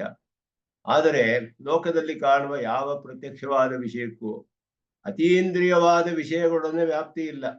ಆದ್ದರಿಂದ ಅನುಮಾನ ಅನ್ನೋದು ಅತೀಂದ್ರಿಯ ವಿಷಯಗಳಲ್ಲಿ ಮಾಡಕ್ಕೆ ಆಗೋದಿಲ್ಲ ಅಂತ ಅದನ್ನ ಸ್ಪಷ್ಟ ಮಾಡ್ತಾರೆ. ಕೆಲವು ಸಾಮಾನ್ಯವಾಗಿ ತಿಳಿಬಹುದು. ಒಂದು ಮನುಷ್ಯನಲ್ಲಿ ಚಟುವಟಿಕೆ ಎಲ್ಲ ಇದೆ ಅಂತ ಹೇಳಿದ್ರೆ, ಕೈಗಾಲ ಎಲ್ಲ ಆಡಿಸ್ತಾ ಇದ್ದಾನೆ ಅಂತ ಹೇಳಿದ್ರೆ ಜೀವ ಇದೆ ಅಂತ ಊಹೆ ಮಾಡ್ಬೋದು. ಅದು ಆ ರೀತಿ ಸಾಧ್ಯವೇ ಹೊರತು ಆ ಜೀವನ ಸ್ವರೂಪವೇನು, ಆ ಜೀವ ಹೇಗೆ, ಜೀವನಿಗೂ ಆ ಶರೀರಕ್ಕೂ ಸಂಬಂಧ ಬಂತು, ಅವನ ಜ್ಞಾನಾತ್ಮಕನೇ ಇಲ್ಲ ಯಾವ್ದ್ರಿಂದ ಏನ್ ಮಾಡಿದ್ದಾನೆ, ಅವನು ತಿಳಿತಾನೆ ಇಲ್ಲವೇ, ಇದೆಲ್ಲ ಊಹೆ ಮಾಡಕ್ಕಾಗೋದಿಲ್ಲ ಹಾಗೆ. ಆದ್ದರಿಂದ ಇದರಲ್ಲಿ ಊಹೆ ಮಾಡುವುದು ಅನ್ನೋದ್ರಲ್ಲಿ ಬೇರೆ ಪ್ರಮಾಣದಿಂದ ತಿಳಿಯಕ್ಕಾಗದೇ ಇರೋದ್ರಿಂದ ಇದು ಶರೀರ ಅಂತ ಹೇಳೋದು ಸ್ಪಷ್ಟವಾಗಿ ಯಸ್ಯ ಆತ್ಮ ಶರೀರಂ ಅನ್ನೋದು ಸ್ಪಷ್ಟವಾಗಿ ತಿಳಿಸಿದೆ. ಜೀವಾತ್ಮನು ಬ್ರಹ್ಮಣ ಶರೀರಮಸ್ತು ತತಃ ಕಿಂ ಇತ್ಯತ್ರ ಏವಂ ಭೂತಸ್ಯ. ಜೀವಾತ್ಮನಿಗೆ ಬ್ರಹ್ಮನ ಶರೀರವಾಗಿ ಪ್ರಕಾರವಾಗಿರ್ಲಿ, ಅದರಿಂದ ಇನ್ನೇನು ಹೆಚ್ಚಿಗೆ ನಮಗೆ ಪ್ರಯೋಜನ ಅಂತ ಹೇಳಿದ್ರೆ ಅವನ ಮೂಲಕ ಅವನ ಶರೀರಗಳೆಲ್ಲ ಅಚೇತನವೂ ಇವನಿಗೆ ಶರೀರವಾಗುತ್ತೆ ಅನ್ನೋದು ಅದರಿಂದಲೇ ಸಿದ್ಧಿಸುತ್ತೆ. ದೇವತ್ವಾದಿ ವಿಶಿಷ್ಟ ಶರೀರಾಣಿ ಜೀವದ್ವಾರ ಬ್ರಹ್ಮಾತ್ಮಕಾನಿ ಇತ್ಯರ್ಥ. ದೇವ ಮನುಷ್ಯ ಮೊದಲಾದ ವಿಶಿಷ್ಟವಾದ ಶರೀರಗಳು ಯಾವುದಿದೆಯೋ ಅವುಗಳೆಲ್ಲ ಜೀವನ ಮೂಲಕ ಅದು ಕೂಡ ಬ್ರಹ್ಮಾತ್ಮಕವೇ ಅಂತ ಅರ್ಥ. ಅದರಿಂದ ಏನು ನಮ್ಗೆ ಪ್ರಯೋಜನವಾಗುತ್ತೆ ಅಂದ್ರೆ ದೇವಾದಿ ಅವಾಂತರ ಜಾತೀಯಾನಾಮಪಿ ಬ್ರಹ್ಮಪರ್ಯಂತತ್ವಂ ದರ್ಶಯಿತು ರಾಕ್ಷಸಾದಯ ಉಪಾತ್ತಾಹ. ಈ ಯಕ್ಷರು, ರಾಕ್ಷಸರು, ಗಂಧರ್ವರು ಇವರೆಲ್ಲ ದೇವಜಾತಿಯಲ್ಲಿಯೇ ಅವಾಂತರ ವಿಭಾಗಗಳು ಅದೆಲ್ಲ ಅಂತ ಹೇಳಲ್ಪಟ್ಟಿದೆ. ಅದರಿಂದ ದೇವಾದಿ ಅವಾಂತರ ಜಾತಿಯಾನಮಪಿ, ದೇವ ಮತ್ತು ಅವಾಂತರ ಜಾತಿಗಳು ಬೇರೆ ಯಾವ್ಯಾವ್ದಿದೆಯೋ ಅವುಗಳು ಕೂಡ ಬ್ರಹ್ಮಪರ್ಯಂತತ್ವ ಅನ್ನೋದು ದರ್ಶಯಿತು. ದೇವ ಅಸುರ ಅನ್ನುವ 2 ಭಾಗ ಇಟ್ಕೊಂಡ್ರೆ ಅದರಲ್ಲಿ ಎಲ್ಲಾ ವಿಭಾಗಗಳು ಅವಾಂತರ ಭೇದಗಳು ಬೇಕಾದಷ್ಟಿದೆ ಅದರಲ್ಲಿ. ಯಕ್ಷ ರಾಕ್ಷಸರು ಅವರೆಲ್ಲ ಅದರಲ್ಲೇ ಬರ್ತಾರೆ. ಮತ್ತೆ ಇದಕ್ಕೆ ಅಪ್ರಾಣಿಮತ್ಸು ಸ್ವಲ್ಪಾಸ ತಥೋ ಹಿ ಶೈಲಾಬ್ಧಿಧರಾದಿ ಭೇದಾನ್ ಜಾನಿಹಿ ವಿಜ್ಞಾನ ವಿಜೃಂಭಿತಾನ್ ಭೂತಾನಾಂ ಪ್ರಾಣಿನ ಶ್ರೇಷ್ಠಾಹ. ಇದೆಲ್ಲ ವಿಷ್ಣು ಪುರಾಣದ ಪ್ರಮಾಣಗಳು. ಇತ್ಯಾದಿಭಿಃ ಲೋಕಕಾಷ್ಠಾದೇಹೇ ಜೀವ ಅಧಿಷ್ಠತ್ವ ಶ್ರವಣಾತಿ ಕಾಷ್ಠಂ ಶಿಲಾ ಇತ್ಯಾದಿ. ಲೋಷ್ಟ ಲೋಷ್ಟ ಅಂದ್ರೆ ಮಣ್ಣು ಹೆಂಟೆ. ಅಪ್ರಾಣಿಮತ್ಸು ಸ್ವಲ್ಪಾಸ ಅದರಲ್ಲಿ ಬಹಳ ವಿಶಿಷ್ಟವಾದ ಒಂದು ಪ್ರಮಾಣ ಅಲ್ಲಿ ಹೇಳ್ತಾರೆ. ಇದರಲ್ಲಿ ವಿಷ್ಣು ಪುರಾಣದಲ್ಲಿ ಹೇಳುವಂತಹದ್ದು ಇದು ಧರ್ಮಭೂತ ಜ್ಞಾನಕ್ಕೆ ನೇರವಾದ ಪ್ರಮಾಣ. ವಿಷ್ಣು ಪುರಾಣದಲ್ಲಿ ಅಂದ್ರೆ ಸೃಷ್ಟಿಯನ್ನು ಹೇಳುವಾಗ ದೇವರಿಗೆ ದೇವಜಾತಿಯವರಿಗೆ ಧರ್ಮಭೂತ ಜ್ಞಾನ ಅತ್ಯಂತ ಹೆಚ್ಚು ವಿಕಾಸವಾಗಿರುತ್ತೆ. ಮನುಷ್ಯರಿಗೆ ಅದಕ್ಕಿಂತ ಕಡಿಮೆ. ಅದಾದ ಮೇಲೆ ಈ ಪಶುಗಳಿಗೆ ಅದು ಹಸು ಮೊದಲಾದದ್ದು, ಗೋವು ಮೊದಲಾದದ್ದು, ಅದಾದ್ಮೇಲೆ ಪಕ್ಷಿಗಳಿಗೆ, ಸರೀಸೃಪಗಳಿಗೆ ಹೀಗೆಲ್ಲ ಹೇಳ್ಕೊಂಡು ಬಂದು ಒಂದೊಂದ್ರಲ್ಲೂ ಇನ್ನೂ ಕಡಿಮೆ ಧರ್ಮಭೂತ ಜ್ಞಾನ ಇರುತ್ತೆ ಅಂತ ಹೇಳ್ಕೊಂಡ್ ಬಂದು ಪ್ರಾಣವೇ ಇಲ್ಲದ ಪದಾರ್ಥದಲ್ಲಿ ಹೇಗೆ ಕಲ್ಲು ಮಣ್ಣು ಮೊದಲಾದ್ರಲ್ಲಿ ಅಂದ್ರೆ ಅದರಲ್ಲಿಯೂ ಇದೆ. ಆದರೆ ಪ್ರಾಣ ಅನ್ನೋದು ಪ್ರಾಣಾಧೀನವಾದ ಸತ್ಯ ಅದಕ್ಕೆ ಇಲ್ಲೇ ಇರಬಹುದು. ಧರ್ಮಭೂತ ಜ್ಞಾನ ಅಲ್ಲಿ ಒಬ್ಬ ಜೀವಾತ್ಮ ಇದ್ದಾನೆ, ಅವನ ಧರ್ಮಭೂತ ಜ್ಞಾನ ಅತ್ಯಂತ ಅಲ್ಪವಾಗಿದೆ ಅಂತ ಹೇಳಲ್ಪಟ್ಟಿದೆ. ವಿಷ್ಣು ಪುರಾಣದಲ್ಲಿ ಪ್ರಮಾಣವಿದೆ. ಇಲ್ಲಿ ಅಪ್ರಾಣಿ ಮತ್ಸು ಪ್ರಾಣಾಧೀನವಾದ ವ್ಯಾಪಾರಗಳು ಕಂಡು ಬರದೇ ಇರುವಂತಹ ಕಲ್ಲು ಮೊದಲಾದವುಗಳಲ್ಲಿಯೂ ಅತ್ಯಲ್ಪವಾಗಿ ಜೀವಾತ್ಮ ಇದ್ದಾನೆ, ಅವನ ಧರ್ಮಭೂತ ಜ್ಞಾನ ಅತ್ಯಂತ ಸಂಕುಚಿತವಾಗ್ಬಿಟ್ಟಿದೆ ಅಲ್ಲಿ ಅಂತ ಆ ರೀತಿ ಅವಸ್ಥೆ ಅವನಿಗೆ ಬರುತ್ತೆ ಅನ್ನೋದು ತಿಳಿಯುತ್ತೆ. ಅದರಿಂದ ಶೈಲ ಅಬ್ಧಿ ಧರ ಇದೆಲ್ಲ ಏನಿದೆಯೋ ಈ ಪರ್ವತವೇನು, ಹಾಗೆಯೇ ಈ ಸಮುದ್ರವೇನು, ಪೃಥ್ವಿ ಏನು, ಇವೆಲ್ಲವೂ ಕೂಡ ಪರಮಾತ್ಮನ ಜಾನೀಹಿ ವಿಜ್ಞಾನ ವಿಜೃಂಭಿತಾನಿ ಎಲ್ಲ ಪರಮಾತ್ಮನ ಒಂದು ಎಲ್ಲ ರೂಪಗಳು ಅವುಗಳೆಲ್ಲ ಅಂತ ಹೇಳಲ್ಪಟ್ಟಿದೆ. ಭೂತಾನಾಂ ಪ್ರಾಣಿನ ಶ್ರೇಷ್ಠ ಪ್ರಾಣಿಗಳು ಪ್ರಾಣ ಇರುವುದು ಅದರಲ್ಲಿ ಹೆಚ್ಚು ಧರ್ಮಭೂತ ಜ್ಞಾನಗಳಿದೆ ಅವುಗಳಿಗೆಲ್ಲ.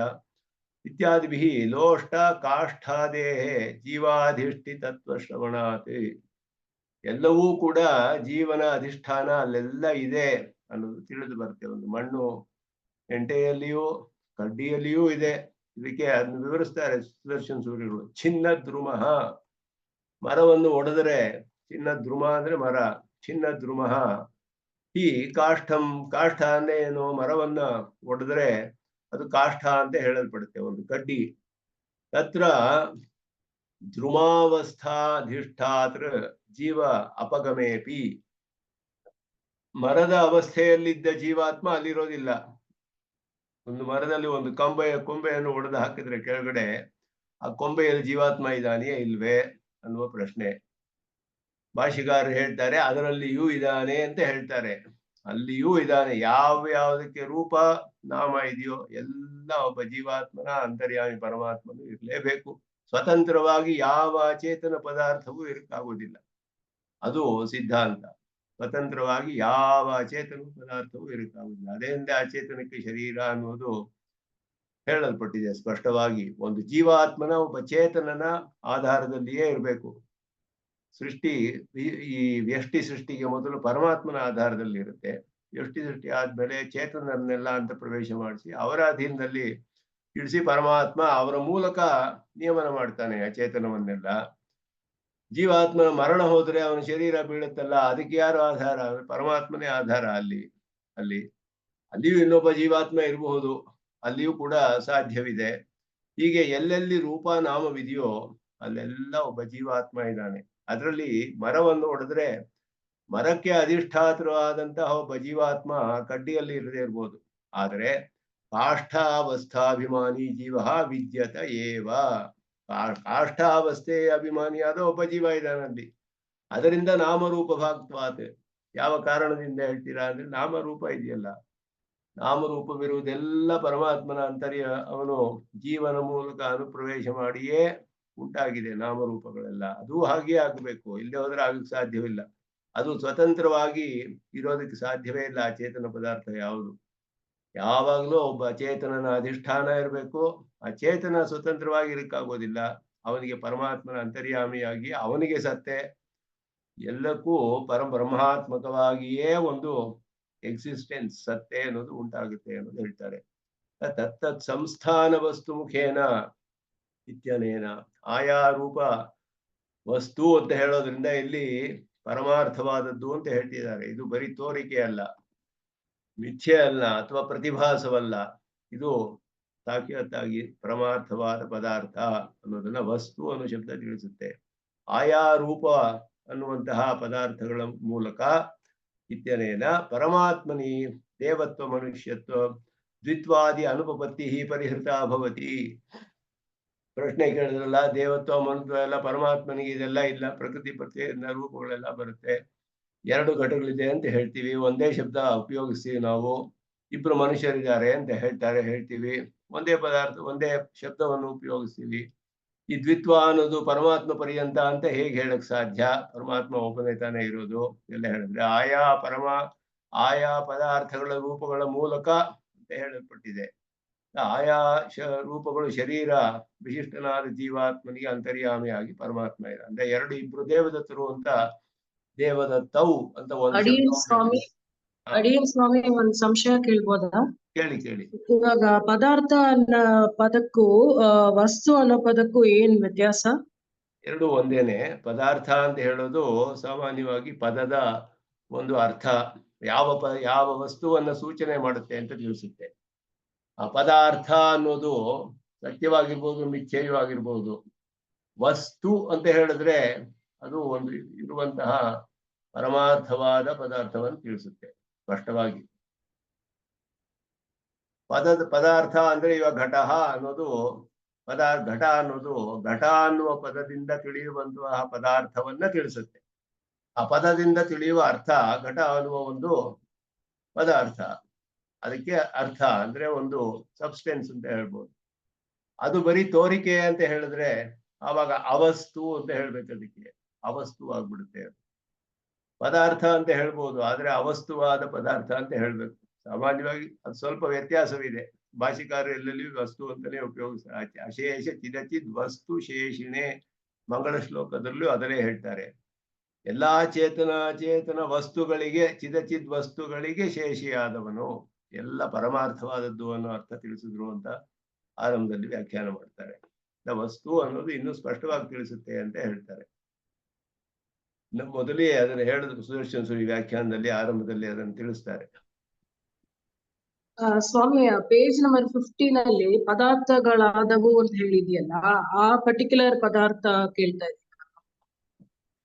ಎಲ್ಲ ಒಂದು ಪದಾರ್ಥವಾಯ್ತು ಅಂತ ಹೇಳ್ಬಿಟ್ಟು, ಅಂದ್ರೆ ಒಂದು ಪದಕ್ಕೆ ಅರ್ಥ ಬರೋದು ಹೇಗೆ? ಇವಾಗ ದೇವದತ್ತ ಅಂತ ಒಂದು ಪದವಿದೆ, ಅದಕ್ಕೆ ಅರ್ಥ ಹೇಗೆ ಬರುತ್ತೆ ಅಂದ್ರೆ ದೇವದತ್ವ ಅನ್ನುವ ಮನುಷ್ಯ ಶರೀರ ವಿಶಿಷ್ಟನಾದ ಜೀವನಿಗೆ ದೇವದತ್ತ ಅಂತ ಹೆಸರು ಬರುತ್ತೆ. ಆವಾಗ ಒಂದು ಪದಕ್ಕೆ ಅರ್ಥ ಉಂಟಾಯ್ತು ಅಲ್ಲಿಗೆ. ದೇವದತ್ತ ಅನ್ನೋ ಪದಕ್ಕೆ ಅರ್ಥ.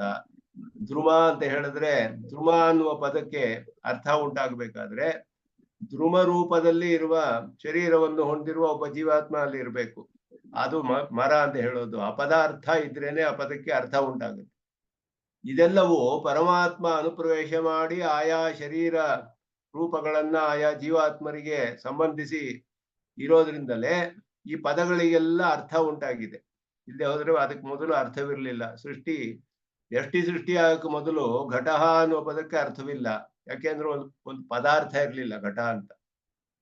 ಆದ್ರೆ ವಸ್ತು ಒಂದು ಬೇರೆ ದಶೆಯಲ್ಲಿ ಇತ್ತು, ಸೂಕ್ಷ್ಮವಾದ ಅವಸ್ಥೆಯಲ್ಲಿ ಅಚೇತನ ವಸ್ತುವಾಗಿತ್ತು.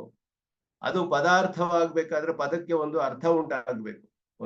ಒಂದು ರೂಪ, ಒಂದು ನಾಮ ರೂಪ ಎಲ್ಲ ಉಂಟಾಗ್ಬೇಕು. ಅದಕ್ಕೆ ಪದ ಘಟ ಅಂತ ಹೇಳಿದ್ರೆ ಘಟ ಅನ್ನುವ ಪದಕ್ಕೆ ಅದರಿಂದ ತಿಳಿಯುವ ಒಂದು ವಸ್ತು ತಿಳಿಬೇಕು ನಮ್ಗೆ. ಯಾವ ವಸ್ತು ಅಂದ್ರೆ ಒಂದು ಘಟವನ್ನು ತೋರಿಸ್ತೀವಿ, ಇದುವೇ ಆ ವಸ್ತು. ಘಟ ಅಂದ್ರೆ ಇದು ವಸ್ತು ಅಂತ ಹೇಳ್ತೀವಿ. ಹಾಗೆ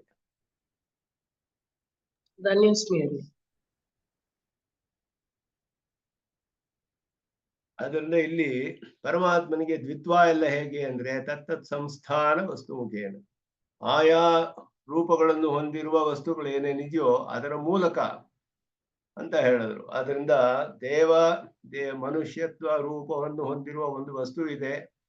ಅದರ ಮೂಲಕ ಅದಕ್ಕೆ ಒಬ್ಬ ಅಧಿಷ್ಠಾತ ಜೀವಾತ್ಮ ಇದ್ದಾನೆ, ಅದಕ್ಕೆ ಪರಮಾತ್ಮ ಇದ್ದಾನೆ. ಆದ್ದರಿಂದ ಅದರ ಮೂಲಕವೇ ಇವನಿಗೆ ದೇವ ಮನುಷ್ಯತ್ವ ಅನ್ನೋದು ಹೇಗೆ ಉಂಟಾಗುತ್ತೆ.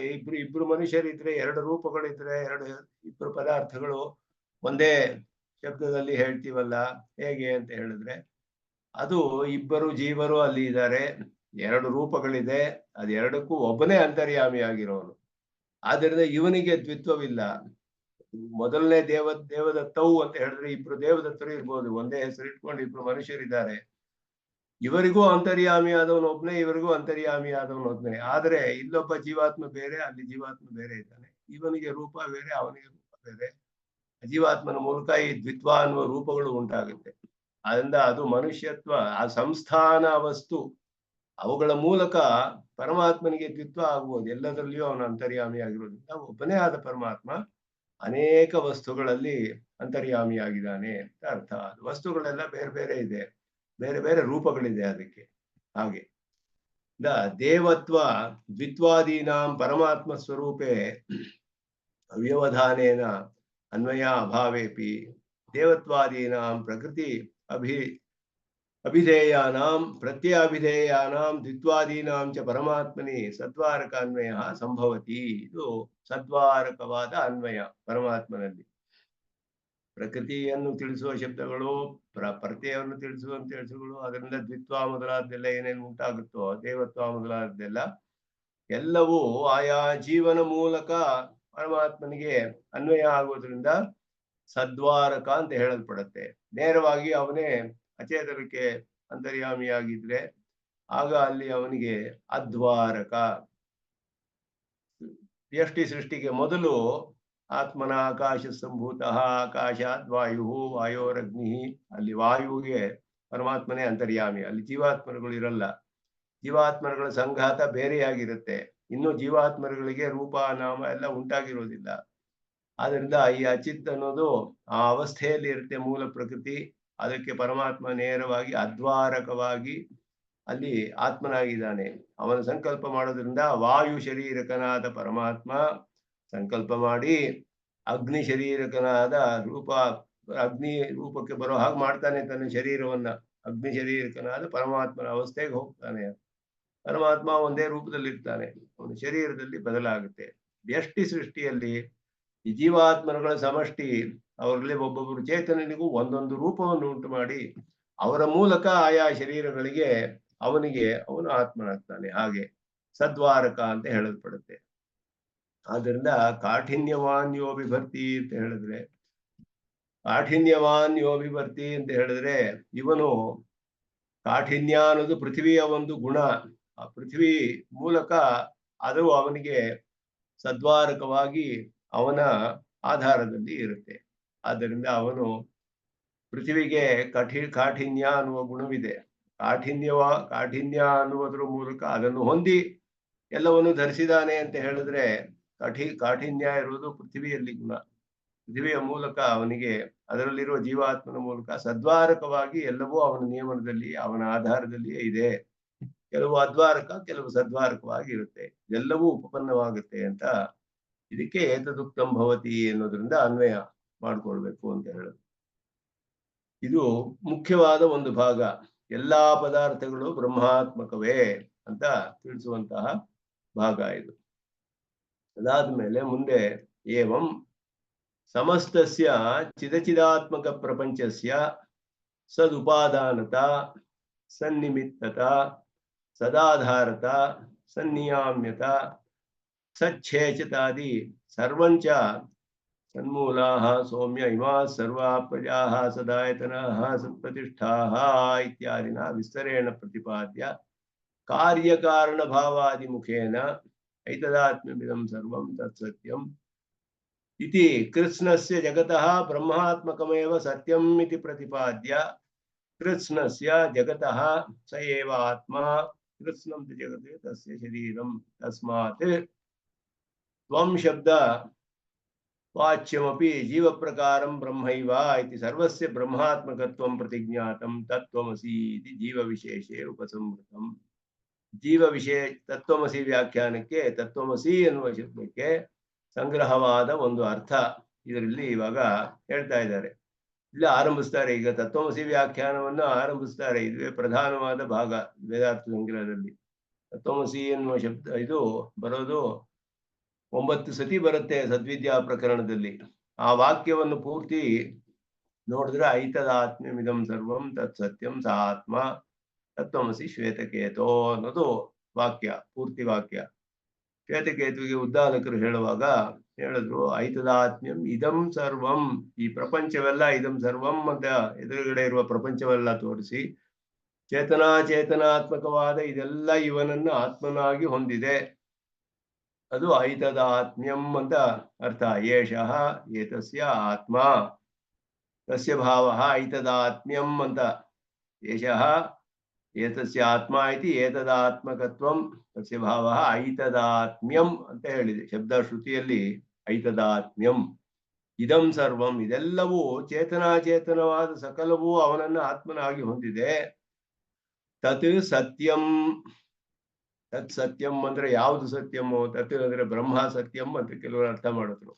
ಬ್ರಹ್ಮ ಸತ್ಯಂ ಅನ್ನೋದಲ್ಲ, ಇಲ್ಲಿ ಐತದಾತ್ಮ್ಯಂ ಅನ್ನೋದು ಸತ್ಯ. ಎಲ್ಲವೂ ಅವನನ್ನ ಆತ್ಮನಾಗಿ ಹೊಂದಿದೆ ಅನ್ನೋದು ಸತ್ಯ. ಐತದಾತ್ಮ್ಯಮಿದಂ ಸರ್ವಂ ತತ್ಸ್ಯಂ ಬ್ರಹ್ಮಾತ್ಮಕತ್ವಮೇವ ಸತ್ಯಂ ಇತಿ ಪ್ರತಿಪಾದ್ಯ. ಬ್ರಹ್ಮಾತ್ಮಕತ್ವವೇ ಸತ್ಯ ಅನ್ನೋದೇ ತತ್ ಸತ್ಯಂ ಅನ್ನಕ್ಕೆ ಅರ್ಥ. ಅವನೇ ಆತ್ಮ, ಸ ಏವ ಆತ್ಮ, ಸ ಆತ್ಮ ತತ್ವಮಸಿ ಅಂತ ಹೇಳುದು. ಕೃಷ್ಣಂ ಚ ಜಗತ್ತು ತಸ್ಯ ಶರೀರಂ. ಸ ಆತ್ಮ ಅನ್ನೋದ್ರಿಂದ ಪ್ರತಿ ಸಂಬಂಧಿ ಬೇಕು ಅದಕ್ಕೆ. ಆದ್ರಿಂದ ಇವಾಗ ಪುತ್ರ ಅಂತ ಹೇಳಿದ್ರೆ ಪಿತಾ ಯಾರು ಅಂತ ಬರ್ತೀವಿ, ಕೇಳ್ತೀವಿ. ಪುತ್ರನಿಗೆ ಪಿತಾ ಇರಬೇಕು. ಆತ್ಮ ಅಂದ್ರೆ ಶರೀರವಿರ್ಬೇಕು. ಇವನು ಎಲ್ಲಕ್ಕೂ ಆತ್ಮ ಅಂದ್ರೆ ಅದೆಲ್ಲವೂ ಇವನಿಗೆ ಶರೀರ ಅನ್ನೋದು ನೇರವಾಗಿ ಸಿದ್ಧಿಸ್ಬಿಡುತ್ತೆ. ಇವನು ಇವರ ಮಗ ಅಂತ ಹೇಳಿದ್ರೆ ಅವರು ಇವನಿಗೆ ತಂದೆ ಅಂತ ಹೇಳ್ಬೇಕಾಗಿಲ್ಲ. ಅದರಿಂದ ಅದೇ ರೀತಿ ಐತದಾತ್ಮ್ಯಮಿದಂ ಸರ್ವಂ ತತ್ ಸತ್ಯಂ ಸ ಆತ್ಮ ಅಂದ್ರೆ ಇದಂ ಸರ್ವಂ ತಸ್ಯ ಶರೀರಂ ಅನ್ನೋದು ಸ್ಪಷ್ಟವಾಗಿ ಕೃಷ್ಣಂ ಚ ಜಗತ್ತು ತಸ್ಯ ಶರೀರಂ ಅದು ತಾನಾಗಿಯೇ ಸಿದ್ಧಿಸುತ್ತೆ. ಅದರಲ್ಲಿ ತತ್ ತ್ವಮಸಿ ಅಂತ ಹೇಳಿದ್ರು. ಅದಾದ್ಮೇಲೆ ಕಡೆಯಲ್ಲಿ ತತ್ ತ್ವಮಸಿ ಅಂದ್ರೆ ಎಲ್ಲವೂ ಬ್ರಹ್ಮಾತ್ಮಕ ಅಂತ ನಿರೂಪಣೆ ಮಾಡುವಾಗ ಅದು ನೀನು ಐಕ್ಯ ಒಂದೇ ಅಂತ ಅರ್ಥ ಅಲ್ಲಿ ಹೇಗೆ ಮಾಡಕ್ ಸಾಧ್ಯ? ಅದು ಅತ್ಯಂತ ವಿರೋಧವಾಗುತ್ತೆ. ತತ್ ತ್ವಮಸಿ ಅಂತ ಹೇಳಿದಾಗ ಇದೆಲ್ಲವೂ ಹೇಗೆ ಬ್ರಹ್ಮಾತ್ಮಕವೋ, ಬ್ರಹ್ಮಾತ್ಮಕವಾಗಿರುವುದು ಹೇಗೆ ಸತ್ಯವೋ, ಅದರಿಂದ ಅವನ ಆತ್ಮ ಇದೆಲ್ಲವೂ ಅವನಿಗೆ ಶರೀರ ಅಂತ ಹೇಗಾಗಿದೆಯೋ, ನೀನು ಅವನಿಗೆ ಶರೀರ, ನಿನಗೂ ಅವನ ಆತ್ಮ ಅನ್ನೋದು ತತ್ವಮಸಿ ಅನ್ನೋದರ ಅರ್ಥ. ನೀನು ಬ್ರಹ್ಮಾತ್ಮಕನೇ, ತತ್ ತ್ವಮಸಿ, ನೀನು ಹಾಗೆಯಪ್ಪ. ಎಲ್ಲವೂ ಅವನನ್ನು ಆತ್ಮನಾಗಿ ಹೊಂದಿದೆ. ಎಲ್ಲ ಆತ್ಮ ಆಗಿ ಹೊಂದಿರೋದು ಸತ್ಯ. ಅದರಿಂದ ಅವನು ಆತ್ಮ ಅಂದ್ರೆ ಎಲ್ಲವೂ ಅವನಿಗೆ ಶರೀರ, ನೀನು ಅವನಿಗೆ ಶರೀರ, ನೀನು ಬ್ರಹ್ಮಾತ್ಮಕವೇ ಅನ್ನೋದನ್ನ ತತ್ವಮಸಿ ಅನ್ನೋದನ್ನ ಈ ರೀತಿ ಅವನು ಉಪಾಸನೆ ಮಾಡಿದ್ರೆ ಅವನನ್ನ ಪಡೆದುಕೊಳ್ಳಬಹುದು ಅಂತ ಮುಂದೆ ಹೇಳ್ತಾರೆ. ಉಪಾಸನೆಯನ್ನ ಕಡೆಯಲ್ಲಿ ಈ ರೀತಿ ಉಪಾಸನೆ ಮಾಡಿ ಅವನು ಪಡೆದುಕೊಂಡ ಅಂತ ಶ್ರುತಿ ಹೇಳುತ್ತೆ. ಸಿದ್ಧಿಯನ್ನು ಪಡೆದ ಅಂತ ಹೇಳ್ಬಿಟ್ಟು ಈ ತತ್ವಮಸಿ ಅನ್ನೋದಕ್ಕೆ ಅದನ್ನ ಸಂಗ್ರಹವಾಗಿ ಇಲ್ಲಿ ಅರ್ಥ ಹೇಳ್ತಾರೆ. ತತ್ವಮಸಿ ವಾಕ್ಯಾರ್ಥ ಸಂಗ್ರಹ. ಎಲ್ಲಾ ಬ್ರಹ್ಮಾತ್ಮಕ ಅಂತ ಹೇಳಿ ಜೀವ ವಿಶೇಷದಲ್ಲಿ ಪರ್ಯವಸಾನ. ಎಲ್ಲ ಜೀವ ವಿಶೇಷದಲ್ಲಿ ಮುಗಿಯುತ್ತೆ. ಎಲ್ಲಕ್ಕೂ ಹೇಳಿ ಸಾಮಾನ್ಯವಾಗಿ ಸ್ಪೆಸಿಫಿಕ್ ಆಗಿ ನಿನಗೂ ಅವನೇ ಆತ್ಮ, ಎಲ್ಲವೂ ಬ್ರಹ್ಮಾತ್ಮಕ, ನಿನಗೂ ಅವನೇ ಆತ್ಮ ಅಂತ ಇಲ್ಲಿ ಹೇಳ್ತಾ ಇದ್ದಾರೆ ಅನ್ನೋದು ಸಂಗ್ರಹವಾದ ಅರ್ಥ ತತ್ವಮಸಿಗೆ. ಅದನ್ನ ಇಲ್ಲಿ ಹೇಳಿದ್ರು. ಅದರಲ್ಲಿ ಹೇಳುವಾಗ ಅದಕ್ಕೆ ಮೊದಲು ವಾಕ್ಯ ಬರುತ್ತೆ ಚಾಂದೋಗ್ಯದಲ್ಲಿ, ಸನ್ಮೂಲಾಹ ಸೌಮ್ಯ ಇಮ ಸರ್ವ ಪ್ರಜಾಹ.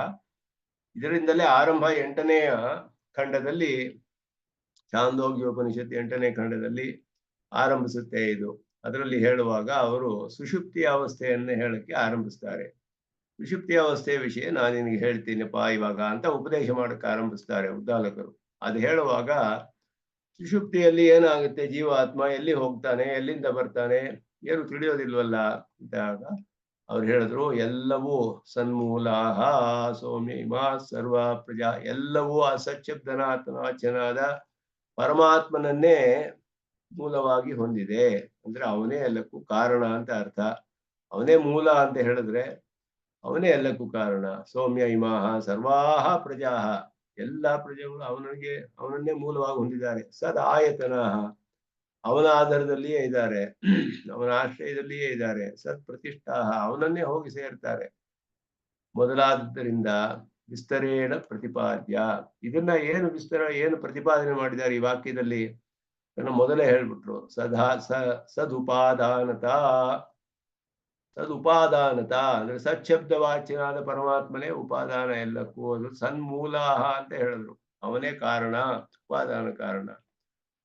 ಮತ್ತೆ ಸದಾಯತನಾಹ ಅಂತ ಹೇಳಿದ್ರೆ ಅದರಿಂದ ಸನ್ನಿಮಿತ್ತತ, ಸದಾಧಾರತ, ಸನ್ನಿಯಾಮ್ಯತ. ಸದಾಧಾರತ, ಸನ್ನಿಯಾಮ್ಯತ ಎರಡು ಬರುತ್ತೆ. ಸನ್ಮೂಲಾಹಾಲೆ ಉಪಾದಾನತ, ನಿಮಿತ್ತತ ಎರಡು ಬರುತ್ತೆ. ಆಯತನಾಹಾಲಿ ಆಧಾರ, ನಿಯಾಮಿಕ ಎಲ್ಲವೂ ಬರುತ್ತೆ. ಸತ್ ಪ್ರತಿಷ್ಠಾಹ ಅನ್ನುವಾಗ ಸಚ್ಚೇಷತಾದಿ ಸರ್ವಂಚ ಈ ಎಲ್ಲಾ ಅರ್ಥಗಳು ಕೂಡ ಇದರಲ್ಲಿ ಹೇಳಲ್ಪಟ್ಟಿದೆ. ಸನ್ಮೂಲಾಹ ಸೌಮ್ಯ ಇಮಃ ಸರ್ವ ಪ್ರಜಾ ಸದಾಯತನಃ ಸತ್ಪ್ರತಿಷ್ಠಾಹ ಅನ್ನೋದ್ರಲ್ಲಿ ಇಷ್ಟು ಕೂಡ ಹೇಳಲ್ಪಟ್ಟಿದೆ ಅಂದ್ರೆ ಸದುಪಾದಾನತ, ನಿಮಿತ್ತತ, ಆಧಾರತ, ನಿಯಾಮ್ಯತ, ಶೇಷತ ಇಷ್ಟು ಕೂಡ ಹೇಳಿ ಸಚ್ಛಬ್ದ ವಾಚ್ಯಕ್ಕೆ ಎಲ್ಲವೂ ಆಧಾರ. ಇದೆಲ್ಲ ಶರೀರದ ಲಕ್ಷಣಗಳೇ. ಇತ್ಯಾದಿನ ಪ್ರತಿಪಾದ್ಯ ಕಾರ್ಯಕಾರಣ ಭಾವಾದಿ ಮುಖೇನ. ಹೇಗೆ ಎಲ್ಲವೂ ಆತ್ಮ ಅಂತ ಹೇಳಿದ್ರೆ ಕಾರ್ಯಕಾರಣ ಭಾವಾದಿ ಮುಖೇನ ಎಲ್ಲಕ್ಕೂ ಅವನೇ ಕಾರಣ. ಸದುಪಾದಾನ, ಸನ್ನಿಮಿತ್ತ ಎಲ್ಲ ಹೇಳಿದ್ಮೇಲೆ ಕಾರಣತ್ವ, ಇವಾಗೆಲ್ಲ ಕಾರ್ಯತ್ವ ಸಿದ್ಧವಾಗುತ್ತೆ. ಆದ್ದರಿಂದ ಕಾರ್ಯಕಾರಣ ಭಾವದ ಮೂಲಕ ಐತದ ಆತ್ಮವಿದಂ ಸರ್ವಂ ಎಲ್ಲವೂ ಅವನನ್ನು ಆತ್ಮನಾಗಿ ಹೊಂದಿದೆ. ತತ್ ಸತ್ಯಂ ಇತಿ ಕೃಷ್ಣಸ್ಯ ಜಗತಃ ಬ್ರಹ್ಮಾತ್ಮಕಮೇವ ಸತ್ಯಂ ಇತಿ ಪ್ರತಿಪಾದ್ಯ. ಆ ವಾಕ್ಯಕ್ಕೆ ಭಾಷಿಕಾರರು ವ್ಯಾಖ್ಯಾನ ಮಾಡ್ತಾರೆ ಸ್ಪಷ್ಟವಾಗಿ. ಹೇಗೆ ಅರ್ಥ ಮಾಡಿದ್ರೆ ವಿರೋಧ ಬರೋದಿಲ್ಲ. ಕೃಷ್ಣಸ್ಯ ಜಗತಃ ಸಯೇವ ಆತ್ಮ, ಕೃಷ್ಣಂ ಸ ಜಗತೆ ತಸ್ಯ ಶರೀರಂ. ಆದ್ದರಿಂದ ತ್ವಂ ಶಬ್ದದಿಂದ ವಾಚ್ಯಮಪಿ ಜೀವ ಪ್ರಕಾರಂ ಬ್ರಹ್ಮ ಏವ. ತ್ವಂ ಅಂತ ಶಬ್ದದಿಂದ ಹೇಳುವಂತಹ ಜೀವನು ಕೂಡ ಪರಮಾತ್ಮನಿಗೆ ಬ್ರಹ್ಮನ ಪ್ರಕಾರವೇ ಅಂತ ಹೇಳಲ್ಪಟ್ಟಿದೆ. ಇತಿ ಸರ್ವಸ್ಯ ಬ್ರಹ್ಮಾತ್ಮಕತ್ವಂ ಪ್ರತಿಪಾದ್ಯ ತತ್ವಮಸಿ ಇತಿ ಜೀವ ವಿಶೇಷೆ ಉಪಸಂಹೃತಂ ಎಲ್ಲ ಹೇಳಿ ಉಪಸಂಹಾರ ಮಾಡಿದಾಗ ತತ್ವಮಸಿ ಅಂತ ಉಪಸಂಹಾರ ಮಾಡಿದ್ರು. ಅದೆಲ್ಲ ಈ ವಾಕ್ಯಖಂಡಕ್ಕೆ ವಿವರಿಸ್ತಾರೆ. ಸುದರ್ಶನ್ ಸೂರಿಗಳು ವ್ಯಾಖ್ಯಾನ ಮಾಡ್ತಾರೆ ಇದಕ್ಕೆ ವಿಸ್ತಾರವಾಗಿ. ಇದಕ್ಕೆ ದೊಡ್ಡ ವ್ಯಾಖ್ಯಾನ, ವಿಸ್ತಾರವಾದ ವ್ಯಾಖ್ಯಾನ. ಇಲ್ಲಿಂದ ತತ್ವಮಸಿ ವಿಷಯದಲ್ಲಿ ವಿಶೇಷವಾಗಿ ಅರ್ಥಗಳನ್ನು ತಿಳಿಸ್ತಾರೆ ಭಾಷಿಕಾರರು. ಈಗ ಅಥ ತ್ರಿವೃತ್ಕರಣಾದಿ ವಾಕ್ಯಾನ ಪ್ರಸ್ತುತಾರ್ಥ ಅನಪೇಕ್ಷಿತತ್ವೇನ ತಾನಿ ವಿಹಾಯ ಅಪೇಕ್ಷಿತ ವಾಕ್ಯಾರ್ಥಾನಾಮರ್ಥಂ ಸಂಗ್ರಹೇಣ ಆಹಾ ಏವಂ ಇತ್ಯಾದಿನ. ಇಲ್ಲಿ ಅಪೇಕ್ಷಿತವಾದದ್ದು ಯಾವುದು ಅಂದ್ರೆ ಸಿದ್ಧಾಂತವನ್ನು ಸ್ಥಾಪನೆ ಮಾಡಕ್ಕೆ ಶರೀರಾತ್ಮಭಾವ ಎಲ್ಲಕ್ಕೂ ಅವನೇ ಕಾರಣ, ಇದೆಲ್ಲ ಸ್ಥಾಪನೆ ಮಾಡೋದು ಮುಖ್ಯ. ಪ್ರಧಾನವಾಗಿ ಜೀವನಿಗೂ ಪರಮಾತ್ಮನಿಗೂ ಸಂಬಂಧವನ್ನು ತಿಳಿಸ್ಬೇಕು. ಇದೆಲ್ಲ ಮುಖ್ಯವಾದದ್ದು. ಉಪಾದಾನ ಕಾರಣತ್ವವನ್ನು ತಿಳಿಸ್ಬೇಕು. ಆದ್ದರಿಂದ ಇದರಲ್ಲಿ ಮಧ್ಯದಲ್ಲಿ ಕೆಲವು ಪ್ರಕರಣಗಳಲ್ಲಿ ತ್ರಿವೃತ್ಕರಣ ಮೊದಲಾದದೆಲ್ಲ ಬರುತ್ತೆ. ಅವನು ತೇಜಸ್ಸನ್ನು ಸೃಷ್ಟಿ ಮಾಡಿದ, ಅದು ಅಪ್ಪು ಸೃಷ್ಟಿಯಾಗಿ ಅನ್ನವು ಸೃಷ್ಟಿಯಾಗಿ ತೇಜೋಬನ್ನ ಅದನ್ನ ತ್ರಿವೃತ್ಕರಣ ಮಾಡಿ ಎಲ್ಲವನ್ನು ಮಿಶ್ರಣ ಮಾಡಿ ಎಲ್ಲ ಪದಾರ್ಥಗಳನ್ನೆಲ್ಲ ಸೃಷ್ಟಿ ಮಾಡಿದ. ಇದೆಲ್ಲ ಮಧ್ಯದಲ್ಲಿ ಬರುವಂತಹ ಖಂಡಗಳಲ್ಲಿ 7 ಖಂಡಗಳಲ್ಲಿ 3ನೇ ಖಂಡದಿಂದ ಹಿಡಿದು 6ನೇ ಖಂಡದವರೆಗೂ 7ನೇ ಖಂಡದವರೆಗೂ ಇದೆಲ್ಲ ಬರುತ್ತೆ ವಿಷಯಗಳು. ಛಾಂದೋಗ್ಯ ಉಪನಿಷತ್ತಿನ 6ನೇ ಅಧ್ಯಾಯದಲ್ಲಿ. ಅದಾದ ಮೇಲೆ 8ನೇ ಖಂಡದಲ್ಲಿ ತತ್ವಮಸಿ ಆರಂಭ, ಅಲ್ಲಿಂದ ಸುಷುಪ್ತಿಯ ವಿಷಯವನ್ನು ಹೇಳುವಾಗ. ಆದ್ದರಿಂದ ಅನಪೇಕ್ಷಿತವಾದ ಆ ತ್ರಿವೃತ್ಕರಣಾದಿ ವಾಕ್ಯಗಳನ್ನೆಲ್ಲ ಬಿಟ್ಬಿಟ್ಟು ಅಪೇಕ್ಷಿತ ವಾಕ್ಯಾನಾಮರ್ಥಂ ಸಂಗ್ರಹೇಣ. ಈ ಭಾಷಿಕಾರ ಇಲ್ಲಿ ಮಾಡೋದು ಸಂಗ್ರಹವಾಗಿ ವೇದಾರ್ಥ ಸಂಗ್ರಹದಲ್ಲಿ ಇದೆ. ಎಲ್ಲ ಪ್ರಧಾನವಾದ ವಿಷಯಗಳು ವೇದದಲ್ಲಿ ಎಲ್ಲಿ ನಾವು ತಿಳಿಬೇಕಾದ ಅರ್ಥವನ್ನ ಅದನ್ನ ಮುಖ್ಯವಾಗಿ ಇಲ್ಲಿ ವಿವರಿಸ್ತಾರೆ. ಇದರಲ್ಲಿ ನಾಮರೂಪ ವ್ಯಾಕರಣಾರ್ಥಂ ಹಿ ತ್ರಿವೃತ್ಕರಣಂ ಅಂದ್ರು. ತ್ರಿವೃತ್ಕರಣ ಅಂದ್ರೆ 3 ಮಿಶ್ರಣ ಮಾಡೋದು. ತೇಜಸ್ಸು, ಅಪ್ಪು, ಅನ್ನ ಅಂತ 3 ಹೇಳಲ್ಪಟ್ಟಿದೆ. ತೇಜಸ್ಸು, ಅಪ್ಪು, ಅನ್ನ ಅನ್ನೋದು ತೈತಿರಿಯ ಉಪನಿಷತ್ತಲ್ಲಿ ತೇಜಸ್ಸು, ಅಪ್ಪು, ಪೃಥಿವಿ ಅಂತ ಹೇಳಲ್ಪಟ್ಟಿದೆ. ಮತ್ತೆ ಅಲ್ಲಿ ಆಕಾಶ, ವಾಯು ಅಧಿಕವಾಗಿ ಹೇಳಲ್ಪಟ್ಟಿದೆ. ಇಲ್ಲಿ ಹೇಳಲಿಲ್ಲ, ಆದರೆ ಅಲ್ಲಿ ಹೇಳಿರೋದನ್ನ ಇಲ್ಲಿ ನಾವು ಸೇರಿಸ್ಕೊಳ್ಬೇಕು. ಅದು ಸರ್ವಶಾಖಾ ಪ್ರತ್ಯಯ ನ್ಯಾಯ ಅನ್ನುವ ನ್ಯಾಯದಿಂದ ಇಲ್ಲಿ ಏನು ನಮಗೆ ತಿಳಿದಿಲ್ವೋ ಅನುಕ್ತಂ ಅನ್ಯತಃ ಗ್ರಾಹ್ಯಂ ಅನ್ನೋದು ಒಂದು ನ್ಯಾಯ. ಇಲ್ಲಿ ಹೇಳದೇ ಇರೋದು ಬೇರೆ ಕಡೆಯಿಂದ ಸೇರಿಸ್ಕೊಳ್ಬೇಕು. ಇಲ್ಲಿ ಹೇಳಲಿಲ್ಲ ಅಂದ್ರೆ ಆಕಾಶ ಸೃಷ್ಟಿ ಆಗ್ಲಿಲ್ಲ, ವಾಯುವೇ ಸೃಷ್ಟಿ ಆಗ್ಲಿಲ್ಲ ಅಂತ ಅರ್ಥವಲ್ಲ. ಬೇರೆ ಕಡೆ ಸೃಷ್ಟಿ ಹೇಳಿರೋದ್ರಿಂದ ಅದಕ್ಕೆ ವಿರೋಧ ಇಲ್ಲದೆ ಇರೋ ಹಾಗೆ ಇಲ್ಲಿ ಇದು ಉಪದೇಶ ಮಾಡೋದು ಬರೀ ಆಕಾಶವಾಯುವಿನ ಸೃಷ್ಟಿ ಅಲ್ಲ ಪ್ರಧಾನ. ಇಲ್ಲಿ ಉಪದೇಶ ಮಾಡೋದು ಜಗತ್ತಿಗೆ ಉಪಾದಾನ ಕಾರಣತ್ವ ಜೀವಾತ್ಮ ಈ ತತ್ವಮಸಿಯೇ ಪ್ರಧಾನವಾದ ಉಪದೇಶ ಇಲ್ಲಿ ಹೇಳಿರೋದು. ಆದ್ದರಿಂದ ಇಲ್ಲಿ ಅದನ್ನ ಹೇಳಿಲ್ಲ. ಮತ್ತೆ ಅನ್ನ ಅನ್ನುವ ಶಬ್ದದಿಂದ ಪೃಥ್ವಿ ಹೇಳಲ್ಪಟ್ಟಿದೆ. ತೈತ್ತಿರೀಯದಲ್ಲಿ ಪೃಥ್ವಿ ಆಕಾಶಾದ್ ವಾಯು ವಾಯೋರಗ್ನಿ ಅಗ್ನೇರಾಪಃ ಅದ್ಭ್ಯಾಹ ಪೃಥಿವೀ ಅಂತ ಹೇಳಿದೆ. ಅಲ್ಲಿ ವಾಯೋರ್ ಅಗ್ನಿ ಅಂತ ಅಗ್ನಿ ಹೇಳಿದೆ, ಇಲ್ಲಿ ತೇಜ ಅಂತ ತೇಜಸ್ಸು ಅಂತ ಹೇಳಿದೆ. ಎಲ್ಲ ಒಂದೇ ಅರ್ಥವನ್ನ ನಾವು ಸ್ವೀಕಾರ ಮಾಡ್ಬೇಕು. ಈ ತ್ರಿವೃತ್ಕರಣ ಯಾಕೆ ಮಾಡ್ಬೇಕಾಗಿತ್ತು ಅಂದ್ರೆ, ತ್ರಿವೃತ್ಕರಣ ಆಗದೆ ಹೋಗಿದ್ರೆ ಆಯಾ ತತ್ವಗಳು ಆಕಾಶಾದಿ ಪಂಚಭೂತ ತತ್ವಗಳು ಏನಿದೆಯೋ ಅದು ಮುಂದೆ ಸೃಷ್ಟಿ ಮಾಡುವುದಕ್ಕೆ ಸಾಮರ್ಥ್ಯವನ್ನು ಹೊಂದಿರಲಿಲ್ಲ ಅಂತ ಅದು ಹೇಳಲ್ಪಟ್ಟಿದೆ ಸ್ಮೃತಿಗಳಲ್ಲಿ. ವಿಷ್ಣು ಪುರಾಣದಲ್ಲಿ ಸ್ಪಷ್ಟವಾಗಿ ಇದೆಲ್ಲ ತಿಳಿಸ್ತಾರೆ ಅವರು. ಅದೆಲ್ಲ ಸೇರಿಸದೆ ಹೋದರೆ ಮಿಶ್ರಣ ಆಗದೆ ಮುಂದೆ ಸೃಷ್ಟಿ ಆಗ್ತಾ ಇರಲಿಲ್ಲ. ಆದ್ದರಿಂದ ಪರಮಾತ್ಮ ಎಲ್ಲ ಮಿಶ್ರಣ ಮಾಡ್ದ. ಈ 3 ಪದಾರ್ಥಗಳು ಇಲ್ಲಿ ಹೇಳಿರೋದ್ರಿಂದ ತೇಜಸ್ಸು ಅಪ್ಪು ಅನ್ನ, ಅದಕ್ಕೆ ತ್ರಿವೃತ್ಕರಣ ಅಂತ ಹೆಸರು. ಬೇರೆ ಕಡೆ 5 ಪದಾರ್ಥಗಳು ಹೇಳಿ ಮಿಶ್ರಣ ಮಾಡಿರೋದು ಪಂಚೀಕರಣ ಅಂತ ಹೇಳಲ್ಪಡುತ್ತೆ. ಎರಡೂ ಒಂದೇ. ನಾವು ಅರ್ಥ ಮಾಡ್ಕೊಳ್ಳುವಾಗ ಒಂದೇ ಅರ್ಥವನ್ನು ತೆಗೆದುಕೊಳ್ಬೇಕು. ಆದ್ರಿಂದ ತ್ರಿವೃತ್ಕರಣ ಯಾಕೆ ಮಾಡಬೇಕು ಅಂದ್ರೆ ನಾಮರೂಪ ವ್ಯಾಕರಣವನ್ನು ಮಾಡೋದಕ್ಕೆ. ಇಂಡಿವಿಜುವಲ್ ಕ್ರಿಯೇಷನ್ ಮಾಡಬೇಕು. ಒಬ್ಬೊಬ್ಬ ಚೇತನನಿಗೂ ಒಂದೊಂದು ಶರೀರ ಇಂದ್ರಿಯಗಳು ಎಲ್ಲ ಕೊಟ್ಟುಬಿಟ್ಟು ಅವ್ರನ್ನ ಸೃಷ್ಟಿ ಮಾಡಿ ಕರ್ಮಗಳಿಗೆ ಅವರ ಫಲವನ್ನೆಲ್ಲ ಅನುಭವಿಸುವ ಹಾಗೆ ಮಾಡಿ ಅವರವರ ಸುಕೃತಗಳಿಗೆ ಅನುಗುಣವಾಗಿ ಅವರವರ ಫಲಗಳನ್ನು ಪಡೆದು ಯಾರ್ಯಾರಿಗೆ ಒಳ್ಳೆ ಸುಕೃತವಿದೆಯೋ ಮೋಕ್ಷವನ್ನು ಪಡೀತಾರೆ. ಸುಕೃತವಿಲ್ಲದೆ ಇರೋರು ಮತ್ತೆ ಸಂಸಾರದಲ್ಲಿ ಇರ್ತಾರೆ. ಬೇರೆಯವರು ವಿಧವಾದ ಪುರುಷಾರ್ಥಗಳನ್ನು ಪಡೀತಾರೆ. ಆ ಕರ್ಮ ಫಲಗಳನ್ನೆಲ್ಲ ಅನುಭವಿಸುವ ಹಾಗೆ ಅದಕ್ಕೆ ಅನುಗುಣವಾದ ಶರೀರವನ್ನೆಲ್ಲ ಕೊಟ್ಟು ಇದೆಲ್ಲ ಮಾಡೋದು ನಾಮರೂಪ ವ್ಯಾಕರಣ ಮಾಡಿದಾಗ ಮುಂದೆ ಉಂಟಾಗುತ್ತೆ. ಆದ್ದರಿಂದ ತ್ರಿವೃತ್ಕರಣ ಸಾಧ್ಯಂ ನಾಮರೂಪ ವ್ಯಾಕರಣಂ ಸಂಕಲ್ಪವಾಕ್ಯೆ ಪೂರ್ವಭಾವಿ ಅಭೂತ್. ತ್ರಿವೃತ್ಕರಣದಿಂದ ಉಂಟಾಗೋದು ಯಾವುದು ಅಂದ್ರೆ ನಾಮರೂಪ ವ್ಯಾಕರಣ. ತ್ರಿವೃತ್ಕರಣ ಮಾಡಿ ನಾಮರೂಪ ವ್ಯಾಕರಣವನ್ನ ಮಾಡ್ಬೇಕು. ಆದ್ರೆ ಸಂಕಲ್ಪ ಮಾಡಿದಾಗ ಪರಮಾತ್ಮ ಏನ್ ಹೇಳ್ದ, ನಾಮರೂಪೇ ವ್ಯಾಕರವಾಣಿ ತದರ್ಥಂ ತ್ರಿವೃತ್ ಏಕೈಕಂ ತ್ರಿವೃತ್ಕರಣ ಕರವಾಣಿ ಅಂತ ಹೇಳ್ಬಿಟ್ಟು ತ್ರಿವೃತ್ಕರಣ ಮಾಡ್ತೀನಿ ಅಂತ ಹೇಳ್ದ ಅವನು. ತ್ರಿವೃತಂ ಏಕೈಕಂ ಕರವಾಣಿ ಅಂತ ಹೇಳ್ಬಿಟ್ಟು ತ್ರಿವೃತ್ಕರಣದ ಸಂಕಲ್ಪ ಆಮೇಲೆ ಬಂದಿದೆ. ಸಂಕಲ್ಪ ಮಾಡುವಾಗ ಕ್ರಮ ಶ್ರುತಿಯಲ್ಲಿ ವಾಕ್ಯ ಛಾಂದೋಗ್ಯ ಉಪನಿಷತ್ತಿನಲ್ಲಿ ಮೊದಲು ನಾಮರೂಪೇ ವ್ಯಾಕರವಾಣಿ ಅಂತ ಸಂಕಲ್ಪ ಮಾಡ್ಬಿಟ್ಟ. ಆಮೇಲೆ ತ್ರಿವೃತ್ಕರಣ ಮಾಡ್ತೀನಿ ಅಂತ ಹೇಳಿ ಸಂಕಲ್ಪ ಮಾಡ್ದ ಪರಮಾತ್ಮ. ಆದ್ರೆ ತ್ರಿವೃತ್ಕರಣ ಮಾಡಿಯೇ ನಾಮರೂಪ ಮಾಡ್ಬೇಕು. ಅದು ಲೋಕದಲ್ಲಿ ಹೀಗೆ ಇದ್ರು ತ್ರಿವೃತ್ಕರಣದಿಂದ ಸಾಧ್ಯವಾದದ್ದನ್ನು ಮೊದಲು ಸಂಕಲ್ಪ ಮಾಡಿ ಆಮೇಲೆ ತ್ರಿವೃತ್ಕರಣವನ್ನು ಮಾಡಿದ್ದಾನೆ. ಅದರಲ್ಲಿ ಅರ್ಥದಲ್ಲಿ ಪಾಠಕ್ರಮ ಅರ್ಥಕ್ರಮ ಅಂತ ಎರಡಿದೆ. ಪಾಠಕ್ರಮಕ್ಕಿಂತ ಅರ್ಥಕ್ರಮ ಬಲವಾದದ್ದು. ಆದ್ದರಿಂದ ಮೊದಲು ನಾಮರೂಪ ವ್ಯಾಕರವಾಣಿ ಅಂತ ಸಂಕಲ್ಪ ಮಾಡಿದ್ರು. ನಾಮರೂಪ ವ್ಯಾಕರಣವನ್ನ ಮೊದಲು ಮಾಡಲಿಲ್ಲ, ತ್ರಿವೃತ್ಕರಣ ಮಾಡಿಯೇ ಅದನ್ನು ಮಾಡಿದ್ದು. ಇದು ಸ್ಪಷ್ಟವಾಗಿ ಅನೇಕ ಕಡೆ ಅಗ್ನಿಹೋತ್ರಂ ಜುಹೋತಿ ಯವಾಗುಂ ಪಚತಿ. ಹವಿಸ್ಸು, ಅದಕ್ಕೆ ಬೇಕಾದ ಗಂಜಿ ಮೊದಲಾದನ್ನ ಪಾಕ ಮಾಡ್ಬೇಕು ಹವಿಸ್ಸು ಅಗ್ನಿಹೋತ್ರಕ್ಕೆ. ಅಲ್ಲಿ ಪಾಠಕ್ರಮದಲ್ಲಿ ಏನಿದೆ ಶ್ರುತಿಯಲ್ಲಿ ಅಂದ್ರೆ ಅಗ್ನಿಹೋತ್ರವನ್ನು ಮಾಡ್ತಾನೆ, ಆಮೇಲೆ ಹವಿಸ್ಸನ್ನು ಸಿದ್ಧ ಮಾಡ್ತಾನೆ. ಅಗ್ನಿಹೋತ್ರ ಮಾಡಿದ್ಮೇಲೆ ಹವಿಸ್ ಮಾಡಕ್ಕಾಗಲ್ಲ, ಮೊದಲು ಹವಿಸ್ಸನ್ನು ಸಿದ್ಧ ಮಾಡಿ ಆಮೇಲೆ ಅಗ್ನಿಹೋತ್ರ ಮಾಡ್ಬೇಕು. ಅಂತ ಅರ್ಥಕ್ರಮದಲ್ಲಿ ಬದಲಾಗುತ್ತೆ. ಅದನ್ನ ಇಲ್ಲಿ ತಿಳಿಸ್ತಾ ಇದ್ದಾರೆ.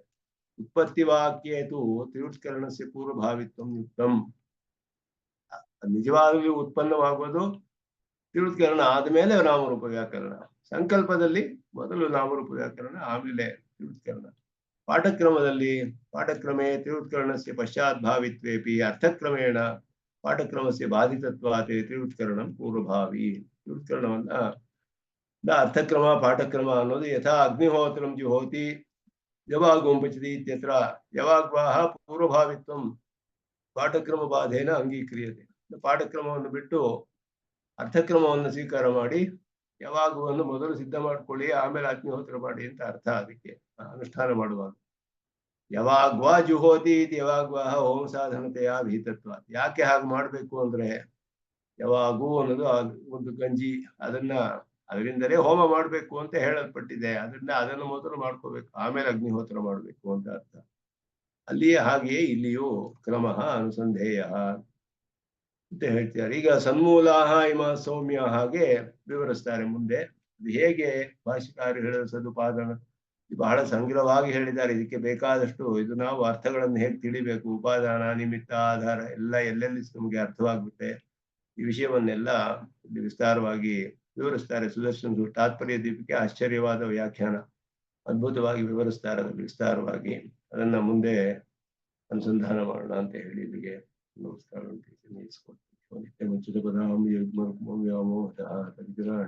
ಮೇನೆ ಸ್ಮದ್ಗುರೋರ್ಭಗವತೋ ಶ್ರೀಕಸಿಂಧೋ ರಾಮಾನುಜಸ್ಯ ಚರಣೋ ಶರಣಂ ಪ್ರಪದ್ಯೆ. ಓಂ ಶನ್ನೋ ಮಿತ್ರಶಂ ವರುಣಃ ಶನ್ನೋ ಭವತ್ವರ್ಯಮಃ ಶನ್ನ ಇಂದ್ರೋ ಬೃಹಸ್ಪತಿ ಶನ್ನೋ ವಿಷ್ಣುರುಕ್ರಮಃ. ನಮೋ ಬ್ರಹ್ಮಣೇ ನಮಸ್ತೆ ವಾಯೋ ತ್ವಮೇವ ಪ್ರತ್ಯಕ್ಷಂ ಬ್ರಹ್ಮಾಸಿ त्वामेव प्रत्यक्षं ब्रह्मावादिशं तमवादिशं सत्यमवादिशं तन्मामावीत् तद्भक्तारमावीत् आवीन्मामावीत् भक्तारम्. ॐ शान्ति शान्ति शान्तिः.